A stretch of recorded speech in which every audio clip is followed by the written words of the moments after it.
As we usually do, we just talked about which one of us would open the stream, and Tifa said I should, because she had nothing, and then she does one of the most distracting things possible. So let's pretend. Let's pretend we haven't appeared yet, and Tifa will just start the stream. Happy Tuesday! Yay! Okay, let's pretend we're just starting the stream a second time. Happy Tuesday! We have a special guest today, Psycho, who is gonna take over the intro.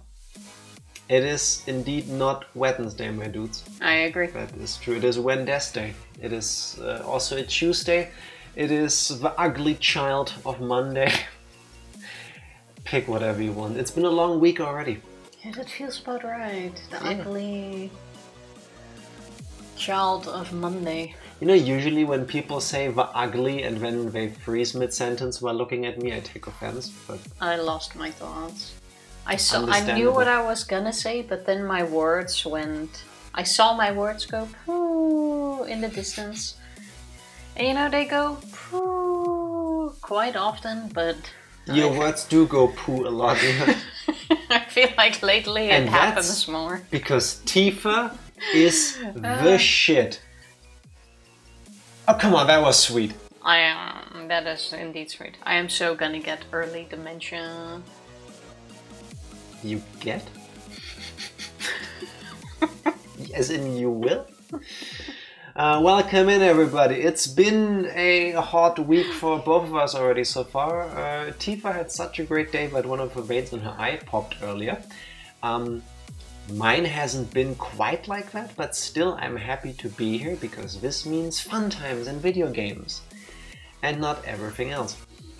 Welcome in, Ranger. Congrats on what is fun? Being third. This, Tifa. Wow, imagine. She doesn't even remember anymore. Welcome in, Psycho. Congrats on being first and last, making you a wonderful human being. Hello, Dark Lord. Hello, everybody. How are you all doing?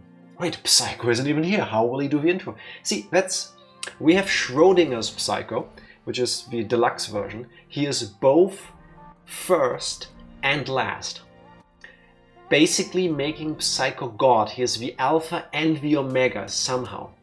It's with a C. I went for the actual spelling. Sorry. Oh, the Schrödinger man. Oh, what's with a C? Schrödinger. There we go. Schrödinger's cat and his consequence have been a disaster for fiction.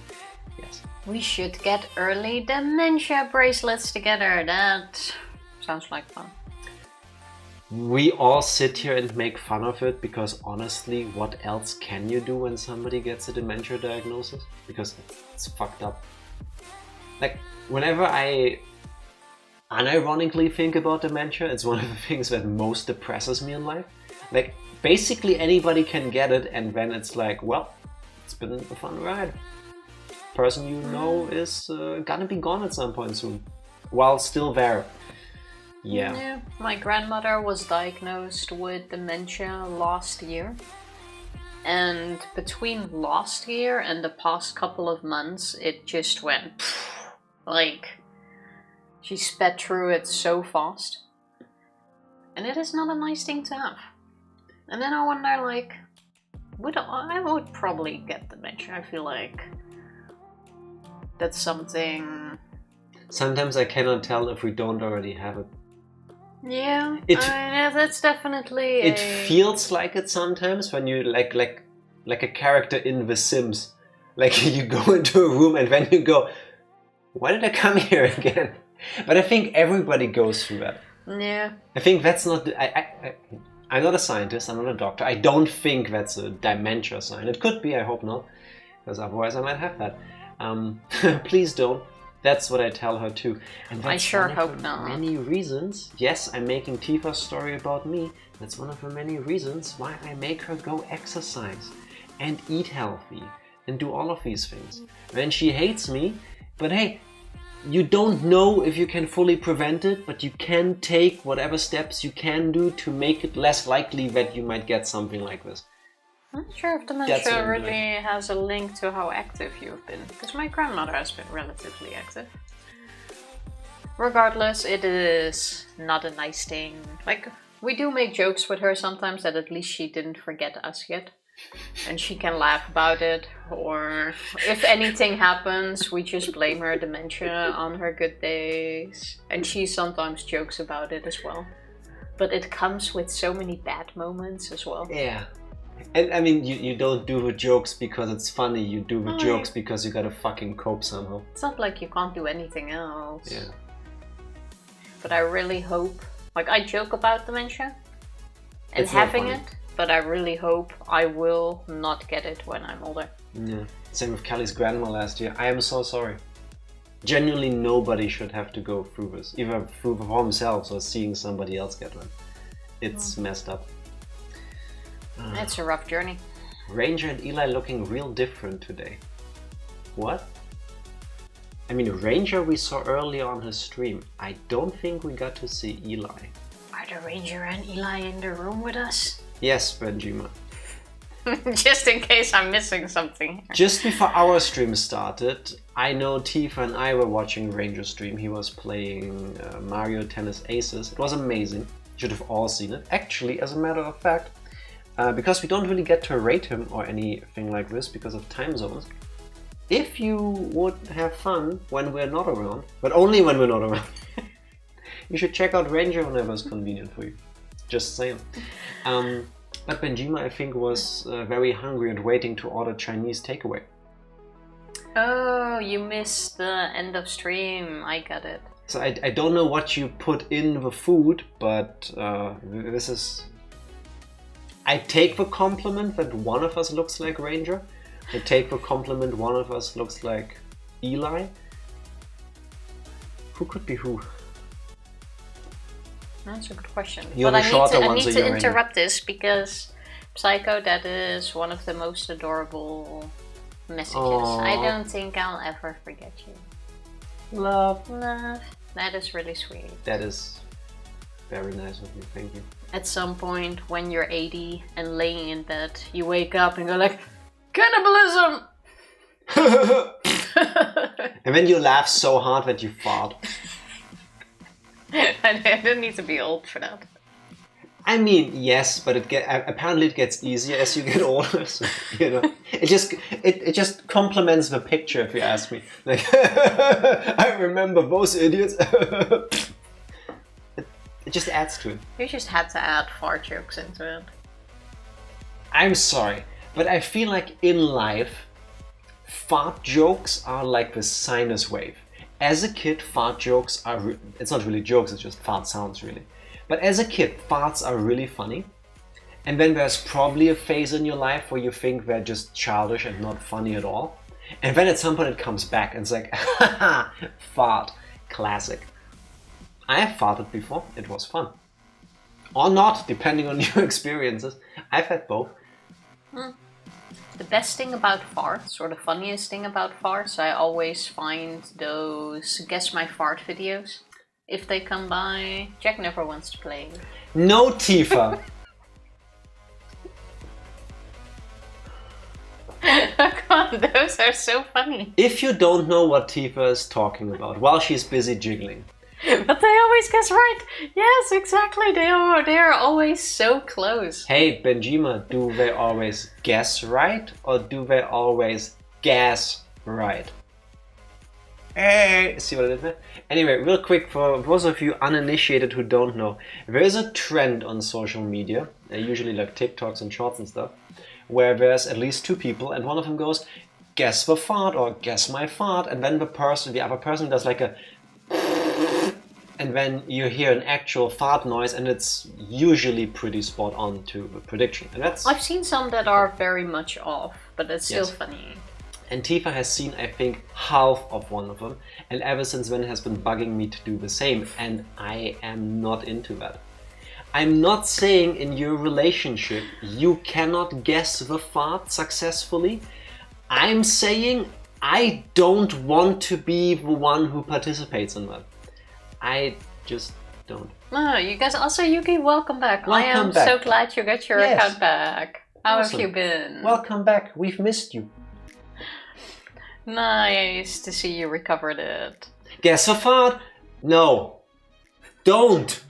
But no, it's like Benjamin says, you don't guess who farted or what you ate, which Oh my god, which that's could even also worse. be quite funny. What But did it's- she eat? Tifa ate skunk, apparently.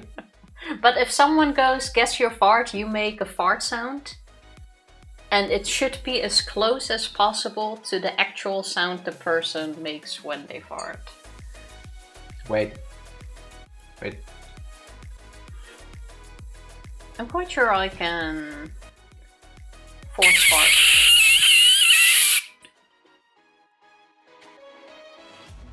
If it sounds like this, there is something happening to your butt.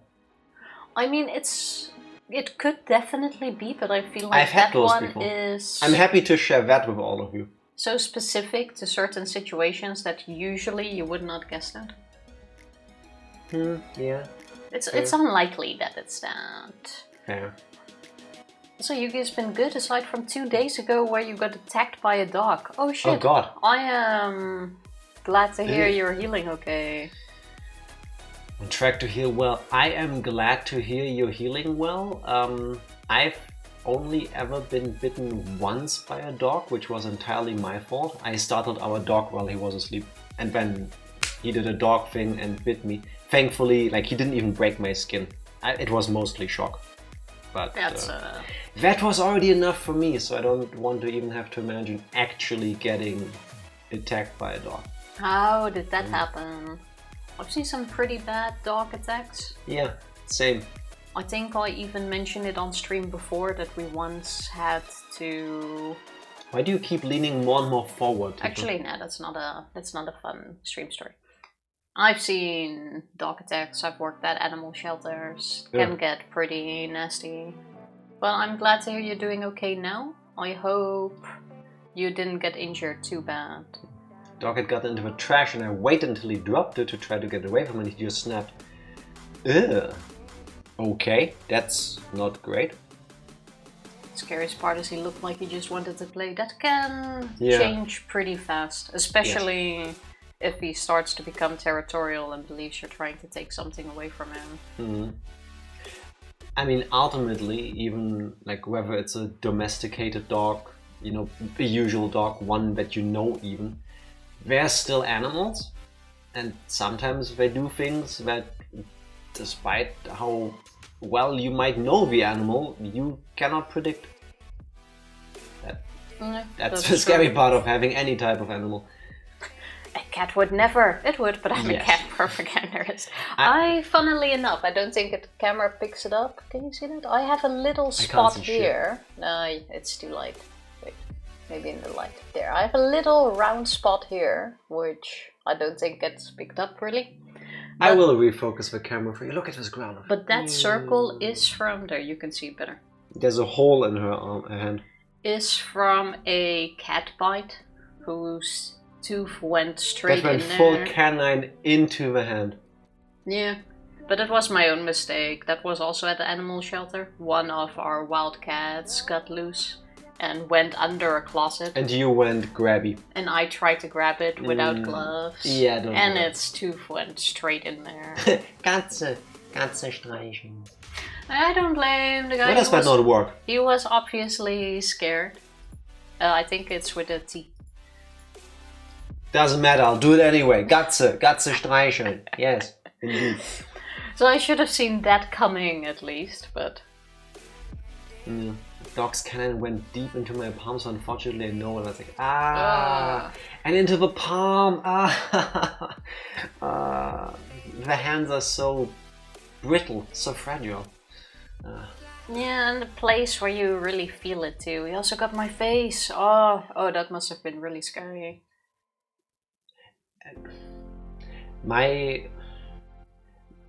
I don't know why, but whenever I avoid those kind of videos on the internet, because usually I spend most of my time on the internet on like Reddit, and because you can just filter what you see or what you don't see, and all of those kind of things I just filter out because I don't need them in my life. I know they happen. I don't need to be like, I don't need to see this in my spare time. But the question I ask myself, maybe you can answer this, Yugi. In the heat of a moment, How did it occur to you? Like, did you at any point think, I will take the dog and just smash him onto the ground? Well, you don't know what type of dog it was. Yeah. Imagine if it was my Dexter, a super big German Shepherd back then. A 160-pound German Shepherd, bigger than a human if he stretches out. Yeah. You would not pick him up and smash him into the ground. Yeah. I think that's exclusively a thought I can have because I have never been in this situation. No, because a German Shepherd mix, yes. Yeah. They're also a little bit heavier. Yeah. My lip was hanging open until the stitches. Ah. I hope you fully heal well soon. Yugi, I'm glad you made it. Just stop and cut my face. Yeah, fair enough. That makes perfect sense. The signs can swap really fast. My German Shepherd, when I was younger, bit me once, and it was more like a play bite, not a serious bite. I bit him back after that. And he never... Of course you did! Of course Tifa bit a German Shepherd! I felt so bit. I bit him back in his ear. And he never bit me again after that. I do not recommend that as a strategy, by the way. Did you do the whole dog thing where you like bit into him and then you shook like a dog would? No. Probably, I don't know. I just bit him. Okay. But like I said, he didn't try to seriously injure me and he wasn't in an aggressive mode because then that wouldn't have worked. But he never did it again after that. Understandable. I mean, good, but also like... Crazy bitch. Okay. I thought we were playing. Funny enough, the same thing happened to my uncle and he also bit the dog back. Yeah. But it depends, like I said, it depends on the state. Like if I'm being seriously attacked by a dog, that's not really your first instinct. And I'm not sure if that would really work either. I don't think that's a good strategy. How often do you have to get attacked by a dog until it becomes so commonplace that you're just like, yeah, I've been here before, I'll just do this? Yeah. There's a difference in a dog like play biting you or warning you. Yeah, or being trained to handle this situation. Or like those canine trainers for like police departments. They're like, yeah, okay, sure, this dog is coming at me, whatever, I'll just kick it away. I don't know how to do that. I mean, I can see the video, but I don't know how to do it. I wouldn't know when to do what. There are different types of bites, exactly. It was at that moment Tifa started looking at the werewolves. Funny you mention it because I once made the move to ask Tifa what she found attractive about me. Don't you dare, don't you dare. And she said one of the things was that I have pointy teeth. So maybe, Benjima, maybe you did say that. There's no shame in admitting it. Yeah, I have one pointy tooth at the bottom. I don't have to. Oh my god, am I even allowed to speak with my mouth open when everybody can see my sexy teeth? I once really wanted to get the vampire things and have them file it down. But back then, I was looking at that when I was like 18, 19. But that would have cost like $5,000 plus a dentist willing to do it. And there weren't that many in the Netherlands at least willing to do that. So in the end, I didn't. Oh, but those are so cool. Tifa was saving up money to have her teeth filed like vampire fangs. Only two. I repeat. Anyway, so she got her vampire boyfriend in the end. I also want sharp canines like that. Who doesn't? They look so sexy. Who doesn't? Everyone likes fangs. Apparently it's a whole thing. I don't care. As in, I don't care either way. It's just teeth. No. I wanted to do so many things when I was younger, but my parents kept saying they would disown me if I went through with it. Understandable. And then in the end, I never went on with it. Good parents. They tried to raise you right in that moment. But that's why it frustrates me when people try to say the animal doesn't know what they're doing after an attack. I'm not sure about that. Like, I would imagine just like humans can act in the heat of a moment, so can an animal, but I cannot have a conversation with the animal about what just happened. I can talk to a person. I can ask him why they did what they did. I can try to like analyze the situation. But with a dog, I cannot look at them and go, why'd you do that? And will you do it again? What's the likelihood? I have mixed feelings about that, because do I think they know what they did? Yes, it's like when they ripped open the couch and you already see them a couple hours later when you come home. And they're hiding. Hide in the corner with those eyes, like they know what they did. But if you would like punish them, I don't think they would know what you're actually punishing them for if you do it like a couple hours later. And same as with an attack. To the animal, they were protecting something of theirs, or they gave like a warning that wasn't needed, and then they lash out. Yeah, it's not like you can sit down with a dog or a cat or any animal and go, so here's where you went wrong, and next time I want you to behave like this. Yeah. So do I think they don't know what they did? No. Do I think it's kind of the same? Actually, I can't properly put this into words. It's a nine. Yes, no answer. Yes, and this is one of the beauties of a German language, where you can combine ja and nein, which is yes and no, into one word. Jein. It's like yes, but at the same time equally no. So, no answer really. Yeah, because I don't believe they would do it out of like malice. You know, I know that doesn't help you in your situation now, by the way. Yeah, like the dog didn't do it to hurt you on purpose. The dog felt something that made you a target of this action. Would have been anything, or would have been anybody else at the same moment as well, but that doesn't change what just happened. Yeah. I was more so getting at like, if they attack you like that, they understand how much force they're using, if that makes sense. I mean, yeah, they want you to stop what you're doing, and I don't imagine an animal necessarily goes, how much force do I put into this move? Well, they often do, because that's the difference in like play bites, teaching bites, but when they attack... Not when fighting. I don't think it's to maul you up, it's just... Yeah. Yeah, and then it's like either 0 or 100. Yeah, I think so. There is no, oh, this person has taken my food away from me, I will now deliver a measured response at 50% of my downforce on my jaw. It's like, no, stop that, chomp. And then whatever damage is done is done. I get that, yeah. Whose dog was it, by the way? Because obviously you knew the dog. Was it your own or someone else's? Yeah, and if you're willing to share what is now happening to the dog, because honestly, if that was my dog, what do you do after that? Like, well, I feel what do you do? Personally, and I can't say that for you or anyone else, I think it would be harder if it was my own dog. Because that's the one you actually have that because dog. I know the dog, and normally he wouldn't do this. I put this in finger quotes because I get the feeling, I get the emotion in it, but clearly the dog just did that. So, you know, the dog just did that. You cannot undo that. Maybe they don't intend to seriously injure you, but they definitely understand how much damage they can do. Yeah.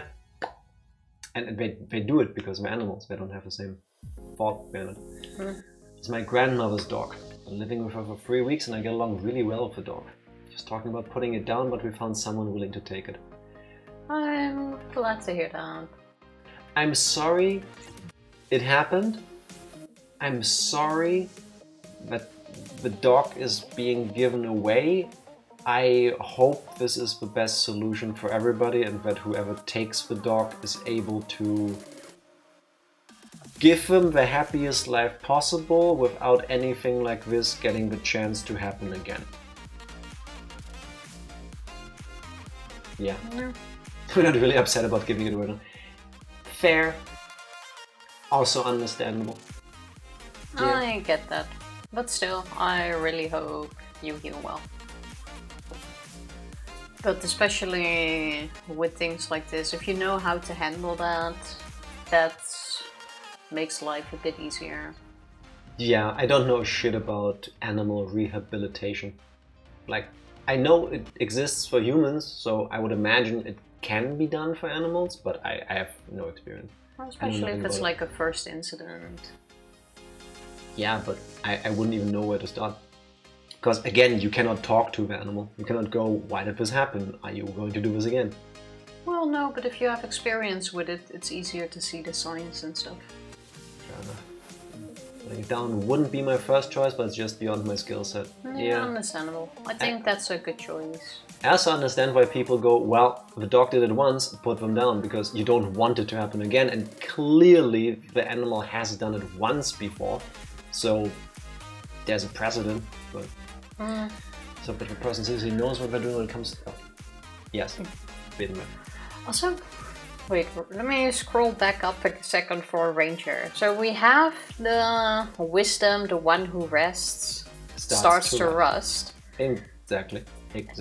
Ranger, because I got a pull-up and have been doing dead hangs for months. That's where you actually just hang on, lift yourself up on the bar and keep that position for a while, right? I can finally do a seated shoulder press with dumbbells. I don't know what that is, but it sounds like progress, and that's always great. Congratulations. So, too much fitness. Struggled for years just to get my left arm above my head, but daily exercise have saved my body. Ranger, I'm glad to hear that. nice. Can be fitness bros. GG. Look at me, can you see how my body has transformed? Oh, real quick, because we're just talking about that. If I didn't have all of this fat on my body, I would have abs. I noticed this the other day. Like after a year and a half, after like 15 months of going to the gym, for the first time I realized I have muscles here and I can feel them. You can't see the abs because I have a raccoon belly, but oh my god, people, I can feel muscle. You have done well.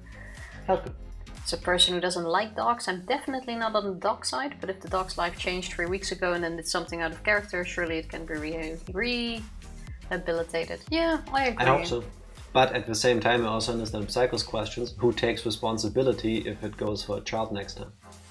I also get your side of things, but that's why it's important, especially if you have a dog that has a bite history, that it's with someone who knows how to deal with that. Like, you wouldn't let your dog run loose in your yard or outside if you know it has a bite history. You keep it leashed, you keep it short, you can put a muzzle on it when you go outside. I would imagine the dog is now under surveillance, for the lack of a better term, for the rest of his life.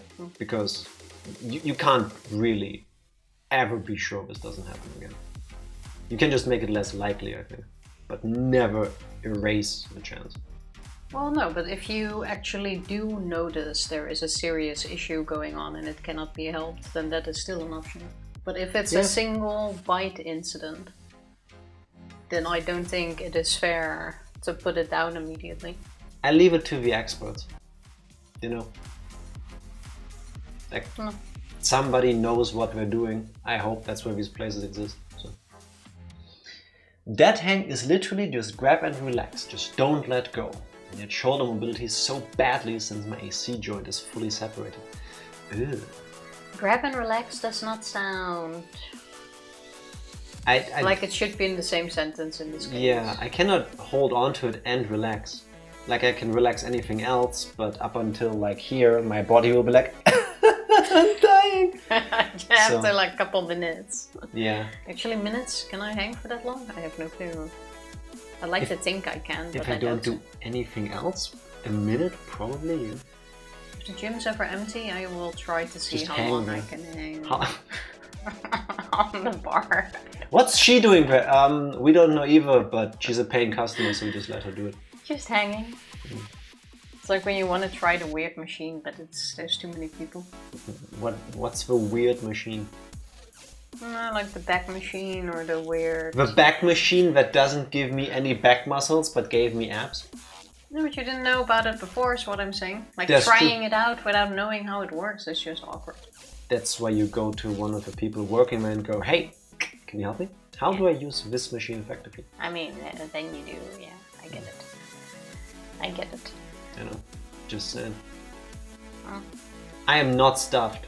No. That is one hell of a typo, Benjamin. That is one hell of a typo. I sure hope so. I hope you enjoyed your food. Can tell you that much. That is the worst after you've just eaten and you are not full. The other day Tifa went through this. She ate and then she was like, oh, I'm still so hungry. That's a thing with her. She knows, I know, we just deal with it. And then, after every meal, basically. Like half an hour later, Tifa was like, oh my god, I'm so full. And I was like, yes, finally, Tifa has the feeling of fullness. This is progress. Now we just need to learn how to get there sooner. My problem is that it always comes so late. Just eat slower. Just eat super slow, like a turtle. There we go. I don't have patience for that. But you know what I do have patience for? Your abs are a part of your core, which is the tube muscle, the tube muscle of your stomach and lower back. It all grows together. I've never seen it like this before, but I believe you. Seconds and my belly feels on the brink of pain. Should have saved them for later. Yeah, that's because the feeling comes later. Also, is dead hanging good for building strength? I have no idea. Yugi, I have no idea. When we started going to the gym, we just went there, we signed up and we told the trainer people like, hey, we literally know nothing. I mean, look at us. We know nothing. Can you give us like a whole body thing that we can do? And we just mostly stick to that. I can tell you though, doing anything is better for your body than doing nothing, assuming that you don't hurt yourself in the process.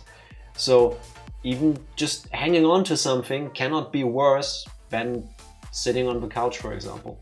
That's what I think to myself. So even when I go to the gym and I'm like, I cannot tell progress, I'm like, well, I'll do it anyway. Hanging on the couch is nicer though. Gotta get better at it eventually, and that's actually how it works usually. Dead hangs build great grip strength. Okay. Don't you dare judge me. I'm with you, Benjima, don't worry. I don't judge anybody. I'm saying, when you get to a point where you go, I should really be doing something about it, then go do something about it. And if you don't feel like this, then you don't feel well. Nothing wrong with it. Or to sit on the couch till failure. And then you take a 2-minute break, you get up, you walk around, you get your breath under control, and then you do it again, Benjima. And I want at least 3 reps, 3 times a week. Remember to take breaks in between. And drink. Fully get you. It would be nice if it would be fun at least. It's fun to me at this point. No, that still sucks. The fun part is me feeling happy about having the discipline to have done it again. In the process itself, it's not fun at all. No. I used to enjoy exercise, like sports. I've done so many sports. There's nothing enjoyable to me sitting on a thing and then pulling this thing like down towards my chest 10 times. It's like, when do I do that in real life? You know?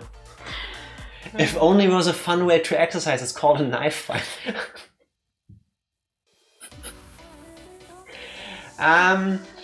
Yugi, I think... That's a very British sport. Touché. Yugi and I have a very different definition of what fun is.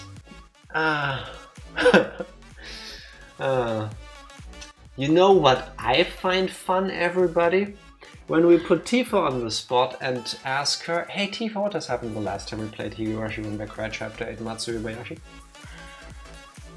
The last time we played Higurashi, we have learned that Rika does not actually remember the previous chapter, yes, aka she does her previous life. Remember the events of her previous life, aka all of chapter 7, except that Hanyu now wants to be part of everything, and therefore she has become visible and tangible. That's not a remembering, that's just what is happening now, but... That was literally the end of chapter 7. And the intro... Yeah, but it's what's happening now. To chapter 8, yeah. Which is why she knows. It's not because she remembers, it's because Hanyu is literally there. Carry on, you're not making it fun for me. So, fortunately, we do have Hanyu who has told her that Takano is the one behind it. We need to fight against this. We need to be united.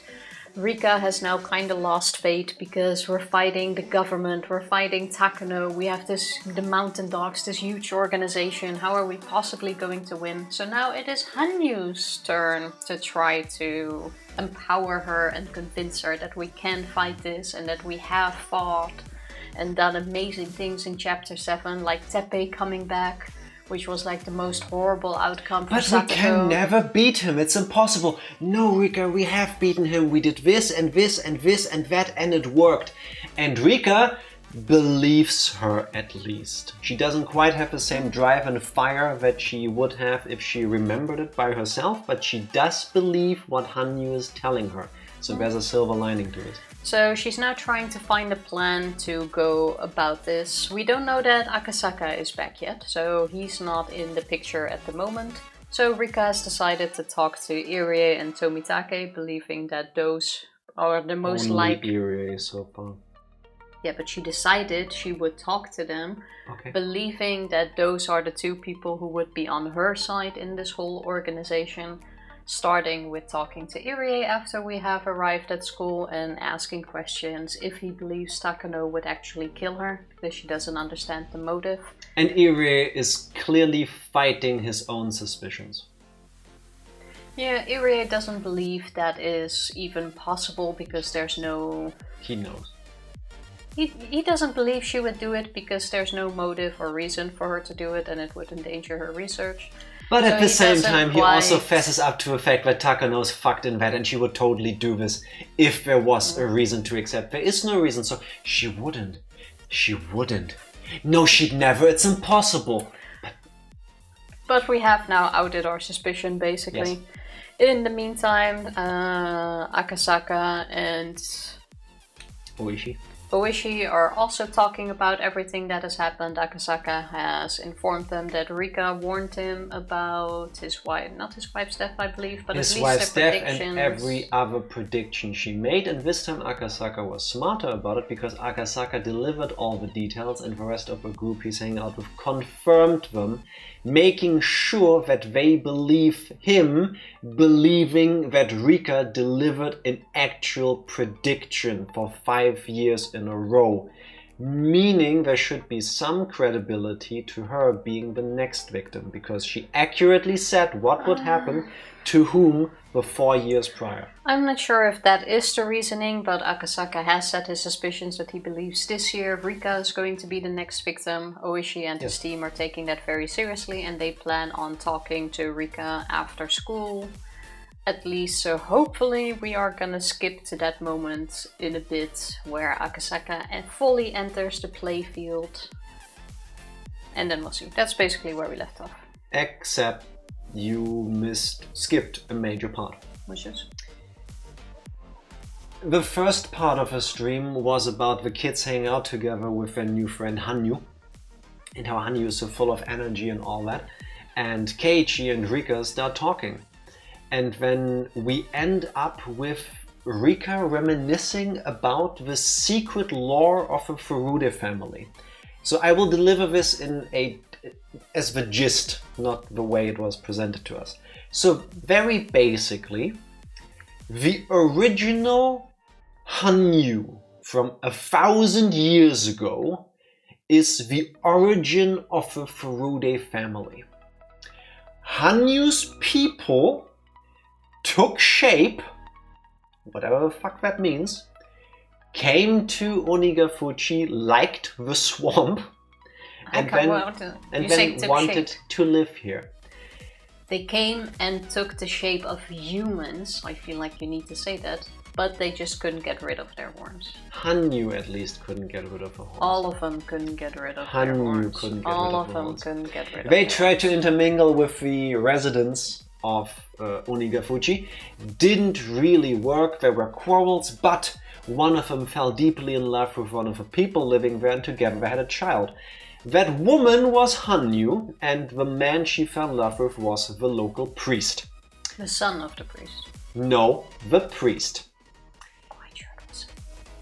Doesn't matter. Hanyu and the priest, I assume to be her partner, have a lengthy conversation about what kind of world they want to build, and it boils down to the fact that, according to him, the human priest, humans have to put their blame onto another human. That's why we have human sacrifices and all of these traditions.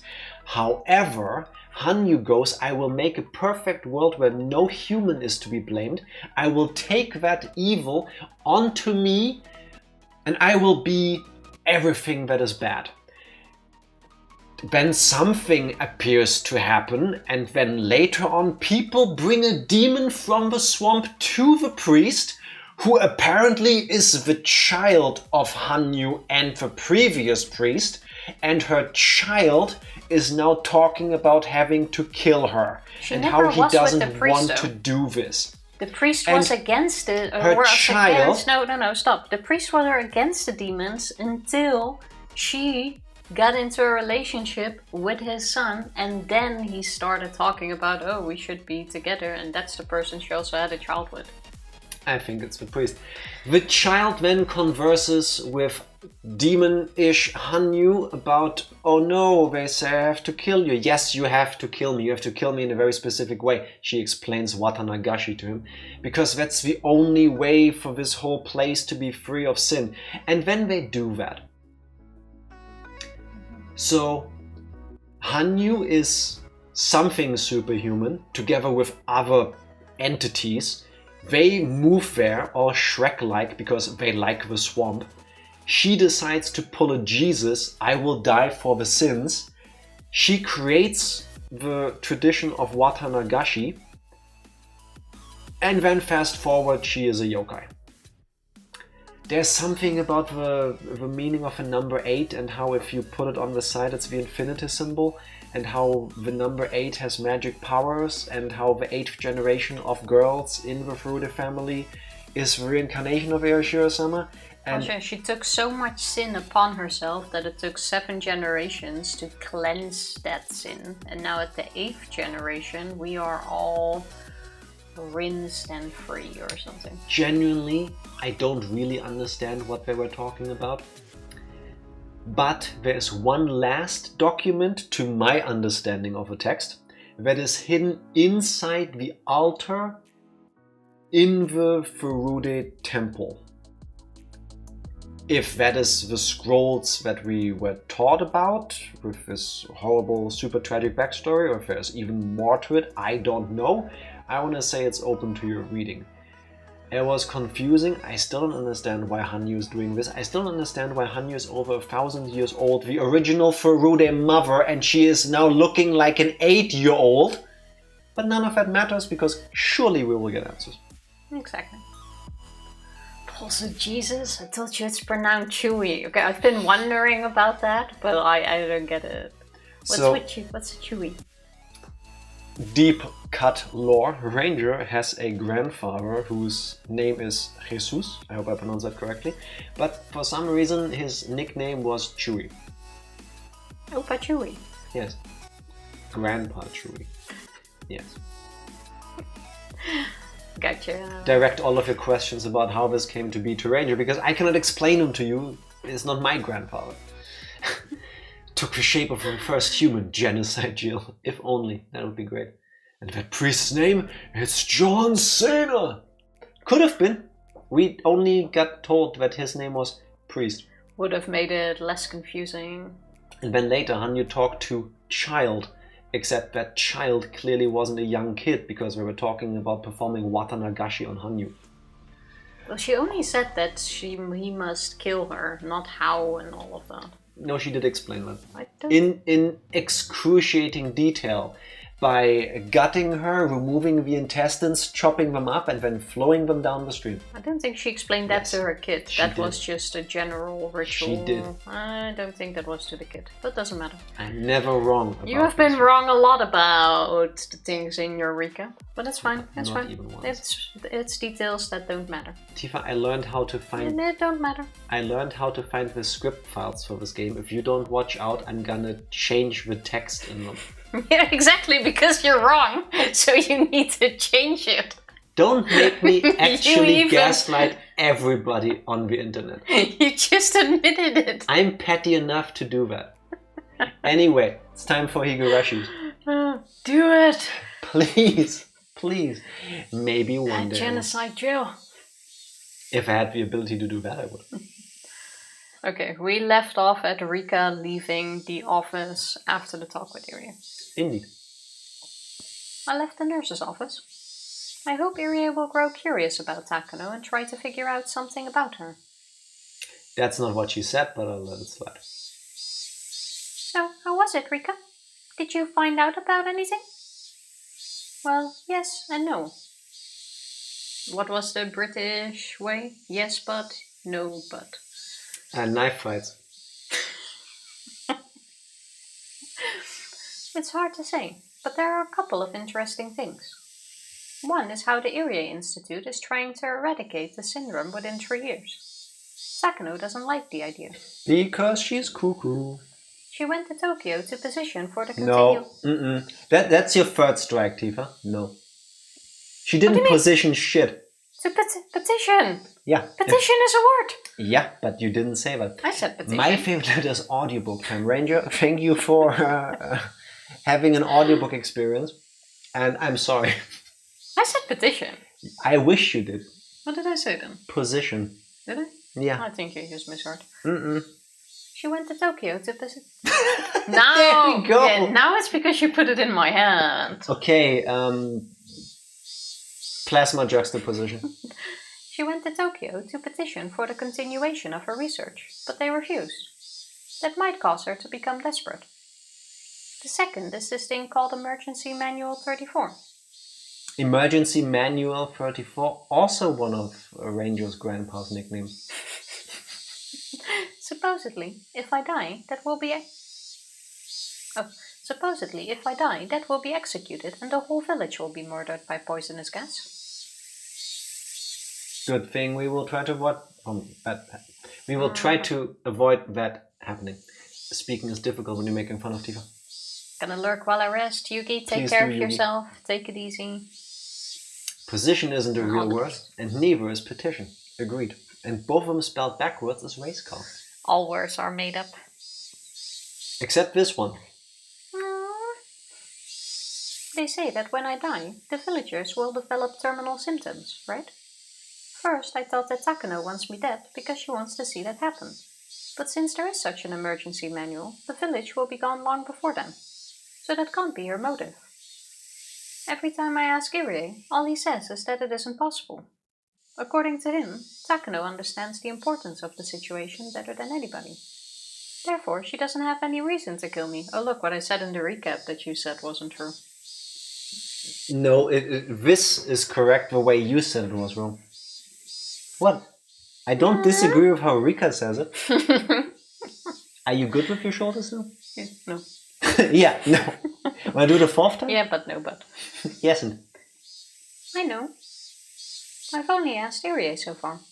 It's possible we can learn more information or wisdom from other people too. Yeah, like Akasaka. That's right. Unless we bring everyone's power together, a miracle won't occur. We need that miracle to defeat our enemies. It's almost lunchtime. That will be a good chance to talk to everyone. Though, the problem is whether or not they'll take it seriously when I talk to them. They will. Yeah, but I don't think lunchtime is the right time. Remember the last time we spoke to them and we went into like this 4-hour... Talking is a free action, it only was 2 minutes. This 4-hour background story. The only time a lot of time ever passed while talking was chapter 6, when Reina was telling most of a plot of a chapter in a flashback. Oh. Plot twist, the horns are growing into her skull, causing her pain and make her go all the time. Oh, she's a goat. Oh my god. That actually happens in nature to goats sometimes, where their horns grow back and they can kill them. They can literally grow to a point where they crash their skull and poke into the brain. Yeah, it starts penetrating their own skull and all. Yeah. I hope that doesn't happen here. Evolution is weird. That's not evolution. I feel like horns are part of it. She hasn't been chewing her wood block enough. Or wood block. Okay.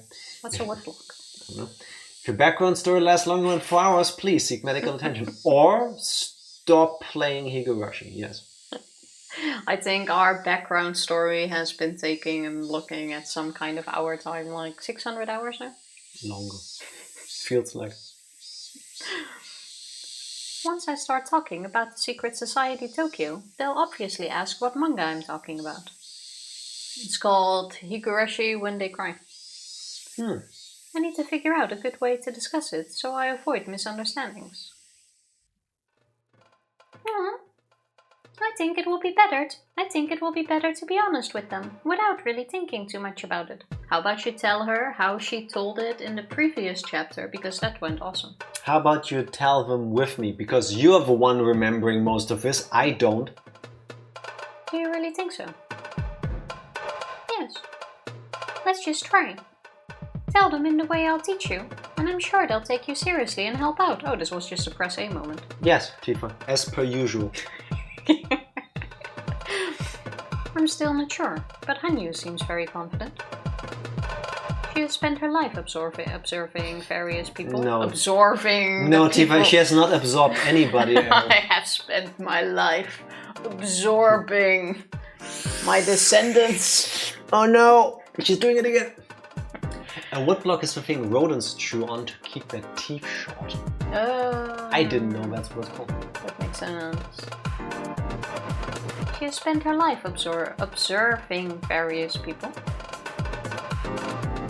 She has spent her life observing various people. She had never talked to Mion directly before this life, but she knows her better than I do. I talk to everyone during lunchtime in the way that Hanyu taught me. Oh my god, we skipped that entire conversation because we know it already? Really? I love this. I'm very okay with this. That sure is interesting. And then? Oh, that's amazing, Rika-chan. How do you come up with things like that? I know. You're so talented. If you work on it a little bit more, you could end up with a really great manga. It's funny because Higurashi was also made into a manga. I think the time to say it is not right. What do you mean? Like right now. Like obviously they don't believe it. I'm not sure about that.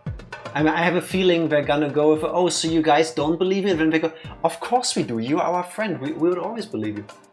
I don't know what to say. I thought maybe something was bothering you because you haven't been looking good since this morning. Why didn't you come to me first? See, I told you that you could count on them. Count on them, huh? It all comes down to how you put it, I guess. But what? What? Oh, we didn't tell them that Tokyo, there's an organization called Tokyo trying to kill us. There's definitely something else. What have we told them? This old man can create application forms, make rough drafts, ink, tone, draw backgrounds, typeset and proofread, take manuscripts to a printer, publish, distribute and support. He can do it all. Good thing you came to him. You sure are great, Mion. You can be a cartoonist, an editor, a publisher, and a bookstore owner all at once. Really? My dad says things like that too. Is doing everything yourself in Stalin? I'm curious about what kind of comic Michan would write. I'm curious. Hold on. You're all getting sidetracked. Yeah. Let's help Rika out, alright? We definitely did not tell them we believe we're gonna get murdered. Read the fucking line, Rika Tifa. I told them about all the secrets surrounding Hinamizawa. All the secrets surrounding Hinamizawa does not mean I am gonna get murdered by a secret organization. That means the background of Hinamizawa. If only I would be allowed to press A and Tifa could read. I told them that I wanted to write a comic book and that I needed their help to decide on a few things. Exactly. If I spoke to them about this normally, they might question my sanity. But to see things change this dramatically with just a little preface. Hanyu, you're pretty good. I can't believe Ryukishi 07 with Higurashi predicted Metal Gear Solid. I'm so confused why we want to make a joke out of this. I have no idea. Or a joke. A manga. A manga out of this, because how will they then take it seriously later? Don't we need them to take it serious? This very much feels like conspiracy theories on the internet.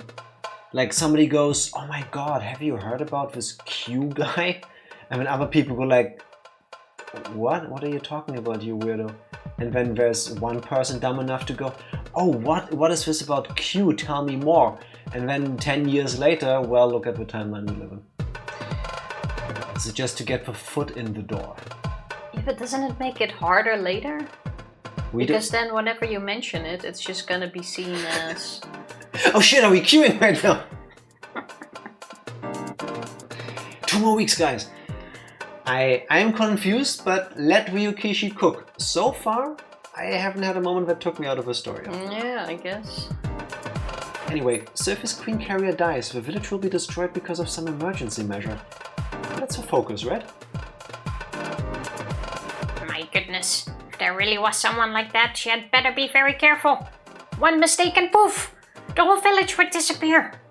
We should just capture her, wrap her in bubble wrap and put her in storage or something. Agreed, and it would be adorable. But she gets killed, right? If they know her death will create a disaster, why would they kill her? Why? Well, that's just it. The bad people at the research center know what will happen, yet they're still trying to kill me. I mean, the queen carrier. Oopsie. I just can't think of a good explanation for why. I kind of see an outline of the motive, though. Can they actually find a hint without knowing any of the actual details? I know all of the details and I still don't know the motive. My problem is that with how far gone I believe Takano to be, it's kind of like with the Joker in Batman stories. I don't know what it could likely be because anything is just as plausible to me. I mean, she has gotten to a point where the things she does out of spite towards fate and God, and showing that her willpower is absolute. There was the whole validating her grandfather's research, but ultimately it was bigger than that. She was willing to kill people for it. She was willing to sacrifice people for it. It's a story of revenge for her at this point. And from that cliff, anything isn't too far of a leap. If I already believe myself strong enough, focused enough to be as a god, to be beyond the gods, anything is in reach from a megalomania. Two birds with one gas massacre. I honestly believe that at this point, Takano is not considering killing Rika. Oh, what's her name? Nomura is gonna come with it for whatever reason. We don't know what that will be yet, and only then does Takano plan on killing her. At this point, I really think she is not out to kill Rika yet. So you think Nomura is gonna be the little devil on her shoulder? I was like, kill the girl, kill the girl. For some reason, they will want her dead. Takano will go along with it because that's exactly what she wants to. It's gonna to advance her goal or revenge or whatever. She will get convinced that that is the way to go, and she will go along with it. But I do not know what that reason is yet. 100%. What I don't understand yet is how causality works between the different worlds. Write that down, by the way. Nomura and her group are the ones telling Takano that she should die. Nomura makes Takano kill Rika. Timey wobbly stuff. Yeah, my thinking is, we know from the previous chapters that Keiichi's dad saw 2 girls on that empty lot, and that's why he decided they should move to Hinamizawa. Mm-hmm. We know from the fragments from what we saw in chapter 8 that it was Rika and Hanyu. Rika and Hanyu. Now, does that mean in previous worlds it was also Rika and Hanyu? Or does that mean we saw this version of how the events turned out because Hanyu assumed Keiichi needs to see the two girls there, and maybe in different versions of this fragment in time, it was Mion and Shion, or it was Reina and Mion, or anybody, but it has to be two girls playing there. He has to get that image. So to make sure that it will happen no matter what, for the fragment in chapter 8, Hanyu and Rika decided to go there at that time to make sure there is no chance. We remove the element of chance from this world. We will be there, we will fulfill the role of the two girls in the lot. But does that mean by them doing this in every world, in every version of this fragment, it was them? Are the worlds Rika experiences a linear succession, as we are led to believe by her explaining to us she dies and Hanyu resets the time? Or are they lateral? And do they affect each other? And the reason I'm going into this very lengthy talk to get my thought across is, the other day I said Nomura is to Takano what Hanyu is to Rika. If I am right, it's also possible that Keiichi's dad got leaked memories like Keiichi did. Possible. Could also be Mion in a different world. But I was thinking, what if, and now we get really time fucky, what if in some world Takano, let's say chapter 7, in chapter 7 Takano succeeds with all of her plans, and because of that she achieves godhood. And the symptom of achieving godhood is that she earns the right to influence fate. Why do I come to this weird conclusion? At the end of chapter 7, beginning of chapter 8, the voice in the void between the fragments starts talking to a second person. And the second person is referred to as a sister, as she. It's still to this point not quite clear to me who that original voice in the void is. I have also no idea who that new female existence is between the void. But if I'm right and I'm thinking, in the end of chapter 7, Takano achieves godhood through her actions, that would line up with a new existence appearing between the fragments. We already know one of them is Hanyu. And if I then go further and I go, if Hanyu can exist outside of linear time between the fragments, she is the one voice, and the one that popped up now is Takano because she achieved godhood through the events of chapter 7. But the one that popped up now was But Hanyu. if Hanyu can be there at any point in time, so could Takano's existence in this elevated state then. So Nomura is Takano in the same way Hanyu is everywhere. She achieved genocide status. Basically, what I'm cueing myself, if you put it like this, Ranger, Takano in chapter 7 achieves godhood, therefore retroactively putting a superhuman, supernatural existence of Takano in every fragment, in every world. Why would they work against Takano? And Nomura is that. Nomura is the god version of Takano. This Nomura appears to Takano out of the blue with all the knowledge, all the deepest secrets Takano has, because she has had them. Because once upon a time in a different world, she was that person. And now she is just speeding along this Takano on her way to achieve her goals. Since you're obviously not interested in answering questions, Sorry, I'm what? gonna press A and go. Sorry, I and want ignore all of that. to finish that. What was your question? No, I don't remember them. But I disagree in general. Interesting, but I do not think so. Takano has found a way to become a deity. That deity manifests itself at this point in chapter 8 as Nomura. Why would, if it is one of the fragments speaking, why would they work against themselves? It's not that they... No, you're assuming that they have the same goals. There was only... The fragments are trying to fix things. The fragments aren't doing shit. The fragments are just moments in time. The voice between... In the void between the fragments is somebody observing them. Yeah, sorry, talking about how things can be fixed. Trying to look along for a world where everything is fine. The second voice never said that was their goal. But the second voice was Hanyu in this chapter. I don't think so. I'm quite sure that was Hanyu. I think the first voice has always been Hanyu. I don't think the first voice is Hanyu. I think the first voice has ever been Hanyu, and the second voice that showed up, that we never got to read from their point of view, is Takano having achieved deity status.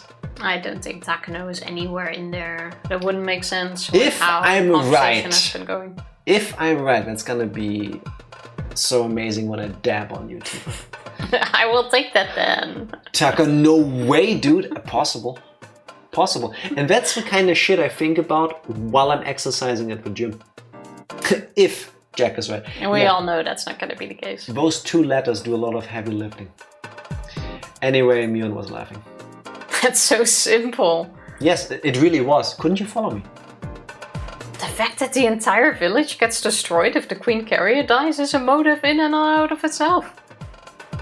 Mion laughed as she casually voiced what was on her mind. But Mion, this villain wants to research the disease more, so there's no way she'd put an end to it herself. But if she achieves godhood and she therefore gets access to the infinite worlds, she can, in a sense, do infinite amounts of research. She doesn't know that, so that can't be a motive. Because she becomes an existent outside of time. She doesn't know that, can't be a motive. That's what you think because you're simple-minded, Tifa. I can agree that a motive would be to just take things into her own hand, take the strain of the Queen Carrier and finish her research herself somewhere else. But the motive to achieve godhood so that I have several multiverses to Oh my god, she's Kang the Conqueror. Basically, yes, oh my god, I could have just said it like this, yes. You don't think so? No, never mind. That's not a big problem. Just set some masterminds pulling strings behind that villain. That or some villain who's just using that villain. A villain who wants to use Takano. And the villain using Takano is Takano from a different spiritual existence. It's terrifying, what the fuck? Switching to brown pants, this music can't fool me. I think we're still safe. Listen. If the queen dies, the village is plunged into chaos. To cover it up, a mass execution operation is carried out. Fundamentally, this is a countermeasure against the worst possible outcome, a trump card that must never be played. Because playing it causes a disaster of its own, even if it settles the previous situation. I think we should plunge into a short break. I think that's a great idea, Tifa. You can all think about what I said and how amazing it's gonna be when I turn out to be right in the end. Gonna switch into that brown pants too. BRB. We're back. And ready to discuss the manga happening in the visual novel, which is also based on the manga. And I will now leave more spaces between me saying things. So maybe this time I can actually hear Tifa in my very lengthy rants. You're right. In politics, they always talk about who takes responsibility for this and who resigns for that. If, in fact, a mass execution like that was to take place, someone would have to explain that and take responsibility. Or you just hide it. Yeah, or you just kill everybody, so that there is nobody who can talk about it. Well, it's a secret operation, so I'm sure it won't be made public, but there will be many people questioned within that Tokyo organization, that's for sure. Isn't that a motive for killing the Queen Carrier? Are you okay? No. Tifa keeps... Are you working out? My stomach hurts. I'm And I sorry. got hiccups. Why? benefits from such chaos? Me, let me tell you why. So, The economy goes brrr. There are plenty of people. Think about it. The wind always blows in one direction. I feel like it never does when I'm cycling. It always blows in the opposite direction of where I'm going. Basically. For some people it's a headwind and for others it's a tailwind. There are always people who gain and people who lose. I see. My brain finds this quite stimulating. In other words, if something like that happens, there will be some people who have to take responsibility for it. And their enemies will gain from it, whoever they are. but who are they? That's right. Why is it that whenever we stream, one little fruit fly finds their way into the room to fly past us? Also, how do you always find a way to sit like this with me? There we go. There are always different powers and fractions within an organization. No, they are not fractions. Oh, factions then. Factions, then? Easy, eat less fruit. I guess it's because I'm too sweet. An apple a day.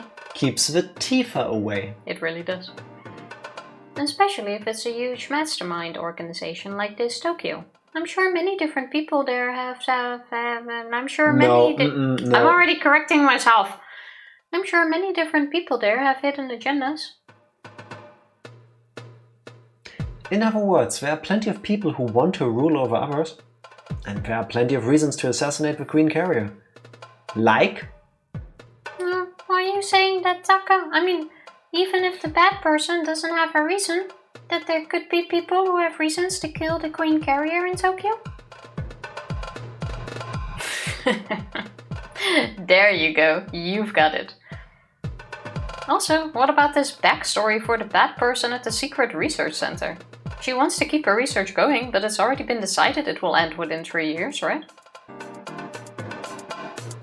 So this researcher is about to see all her research turn to naught. That means all the fruits of her life's work are about to be ruined and she's under extreme duress. Hey, speak of fruit. Not only that, I think her pride must be hurt too. That's true. The value of a research this bad person has spent half of her life on isn't being acknowledged by the people at the top. And they even told her that it'll be shut down within 3 years. That must be tough. It's hard when other people deny that which you've worked so hard to accomplish. Rika? Yeah, I know. Amazing. My friends really are the best. This is starting to sound like a real motive for Takano. Did I miss the part where this became a good motive? She still has 3 years to prove her grandfather right. Yeah, but she's under extreme duress. You want to act immediately after you get that news. Okay, hot take. Being told I have 3 years to accomplish my research goal doesn't sound great when previously I thought I have infinite amounts of time, but 3 years still sounds very reasonable in a corporate setting. Not if you believe you had 10 years. That's when you had a month for your project and suddenly they tell you you have 1 week. I mean, I get it, but I don't see it. Right. So, what would this bad person do then? Of course, the first thing she'd do would be to appeal to her bosses. She'd probably try to explain to Tokyo how important and valuable her research is. Ding ding ding! And ask them not to shut it down. But well, if Tokyo just said, yes, got it, continue your research, we'll increase your budget too, then it wouldn't be much of a comic. So the bosses at Tokyo are sure to turn her request down hard and thoroughly. They tell her that her work is a waste of time and that it should be scrapped immediately or something like that. Irie told me Takano had gone to Tokyo to request an extension on their research. He also said that her request was denied. Can you imagine her anger at having her life's work mocked by her superiors? There are then only 2 options open to her. Satoko? What are they? Is best girl gonna solve it again? Nope, it's me. That's easy. She can cry herself to sleep over it, or she can take revenge. Keiichi and Satoko gave each other a high five.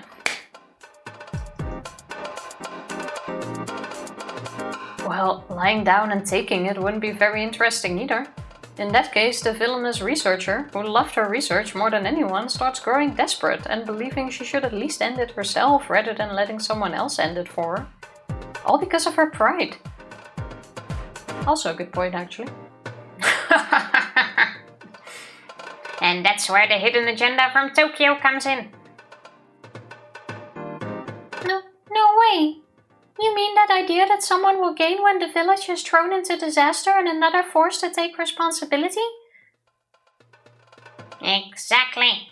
The villainous researcher is depressed after having her life's work rejected, but by riling her up the right way they can cause a tragedy in the village without soiling their own hands. Well, they're pretty good. Then they can take their time investigating and demanding responsibility. Well done. See? That's right. There's more. This villain is depressed after having her life's work rejected, right? So then one of the young leaders plotting to kick another member of Tokyo down and climb up the ladder dispatches his own agent to entice this villain. She's depressed because her reason for existing was trampled on, right? If someone tells her that he believes in her and such, she'll fall for it easily. The stronger a person's pride is, the easier they fall for that kind of encouragement. I like how they hear this and they guess the entire plot, and we've been sitting here for 600 hours. Like, where's this going? Yeah. Blue is tasty. My favorite crayon is cherry. That means the bad person is simply being used by her evil masterminds. Well, this happens a lot in action shows. You know how, like, someone devotes his life to an evil organization, but after one mistake he gets eliminated? But in this story, the evil researcher has to be eliminated for sure, right? Thank you, the red one! Crunchy. Cherry is my favorite. For the masterminds, there's no point in letting her stick around. That's right. So this poor bad person, she thinks she has gotten an evil little part to play, but at the end her life's work is insulted. She gets used by the masterminds, and after all of that she gets killed. Although she's a bad person, people may sympathize with her for what she has to go through. But I guess that's what makes a story interesting. Don't you think? Maybe we can use that in the next issue. Are we really gonna go with the indifferent, evil, super organization Tokyo? Just replaces one pawn with another, and ultimately Takano was also nothing but yet another piece of cannon fodder? She was definitely a pawn. That's what I'm saying, Nomura is the one that will convince her which path to go, and they obviously have some sort of ultimate goal behind it. I don't think Nomura is the mastermind. Not my Takano! Fucker. But there's definitely an ulterior motive. And typically Shocker or other evil organizations will kill anyone who fails to slay Kamen Rider. If you're very lucky or skilled or commander, you might get a second chance.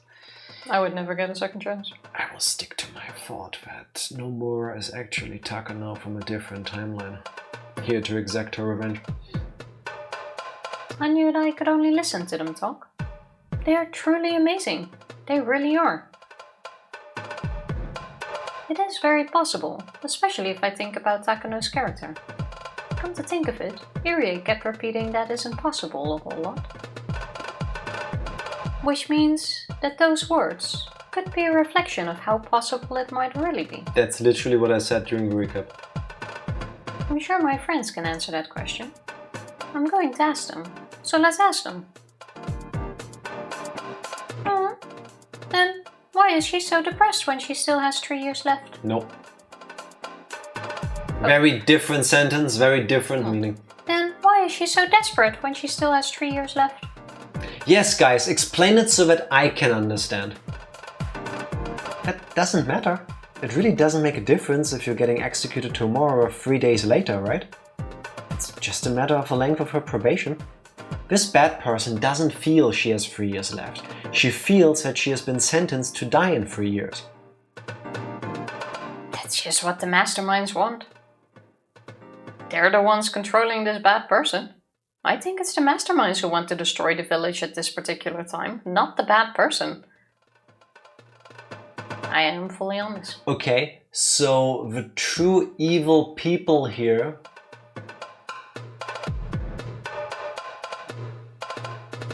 is the true mastermind Inuki? Who's that? The former, or potentially I guess the family, of the Minister of Construction. That feels very random.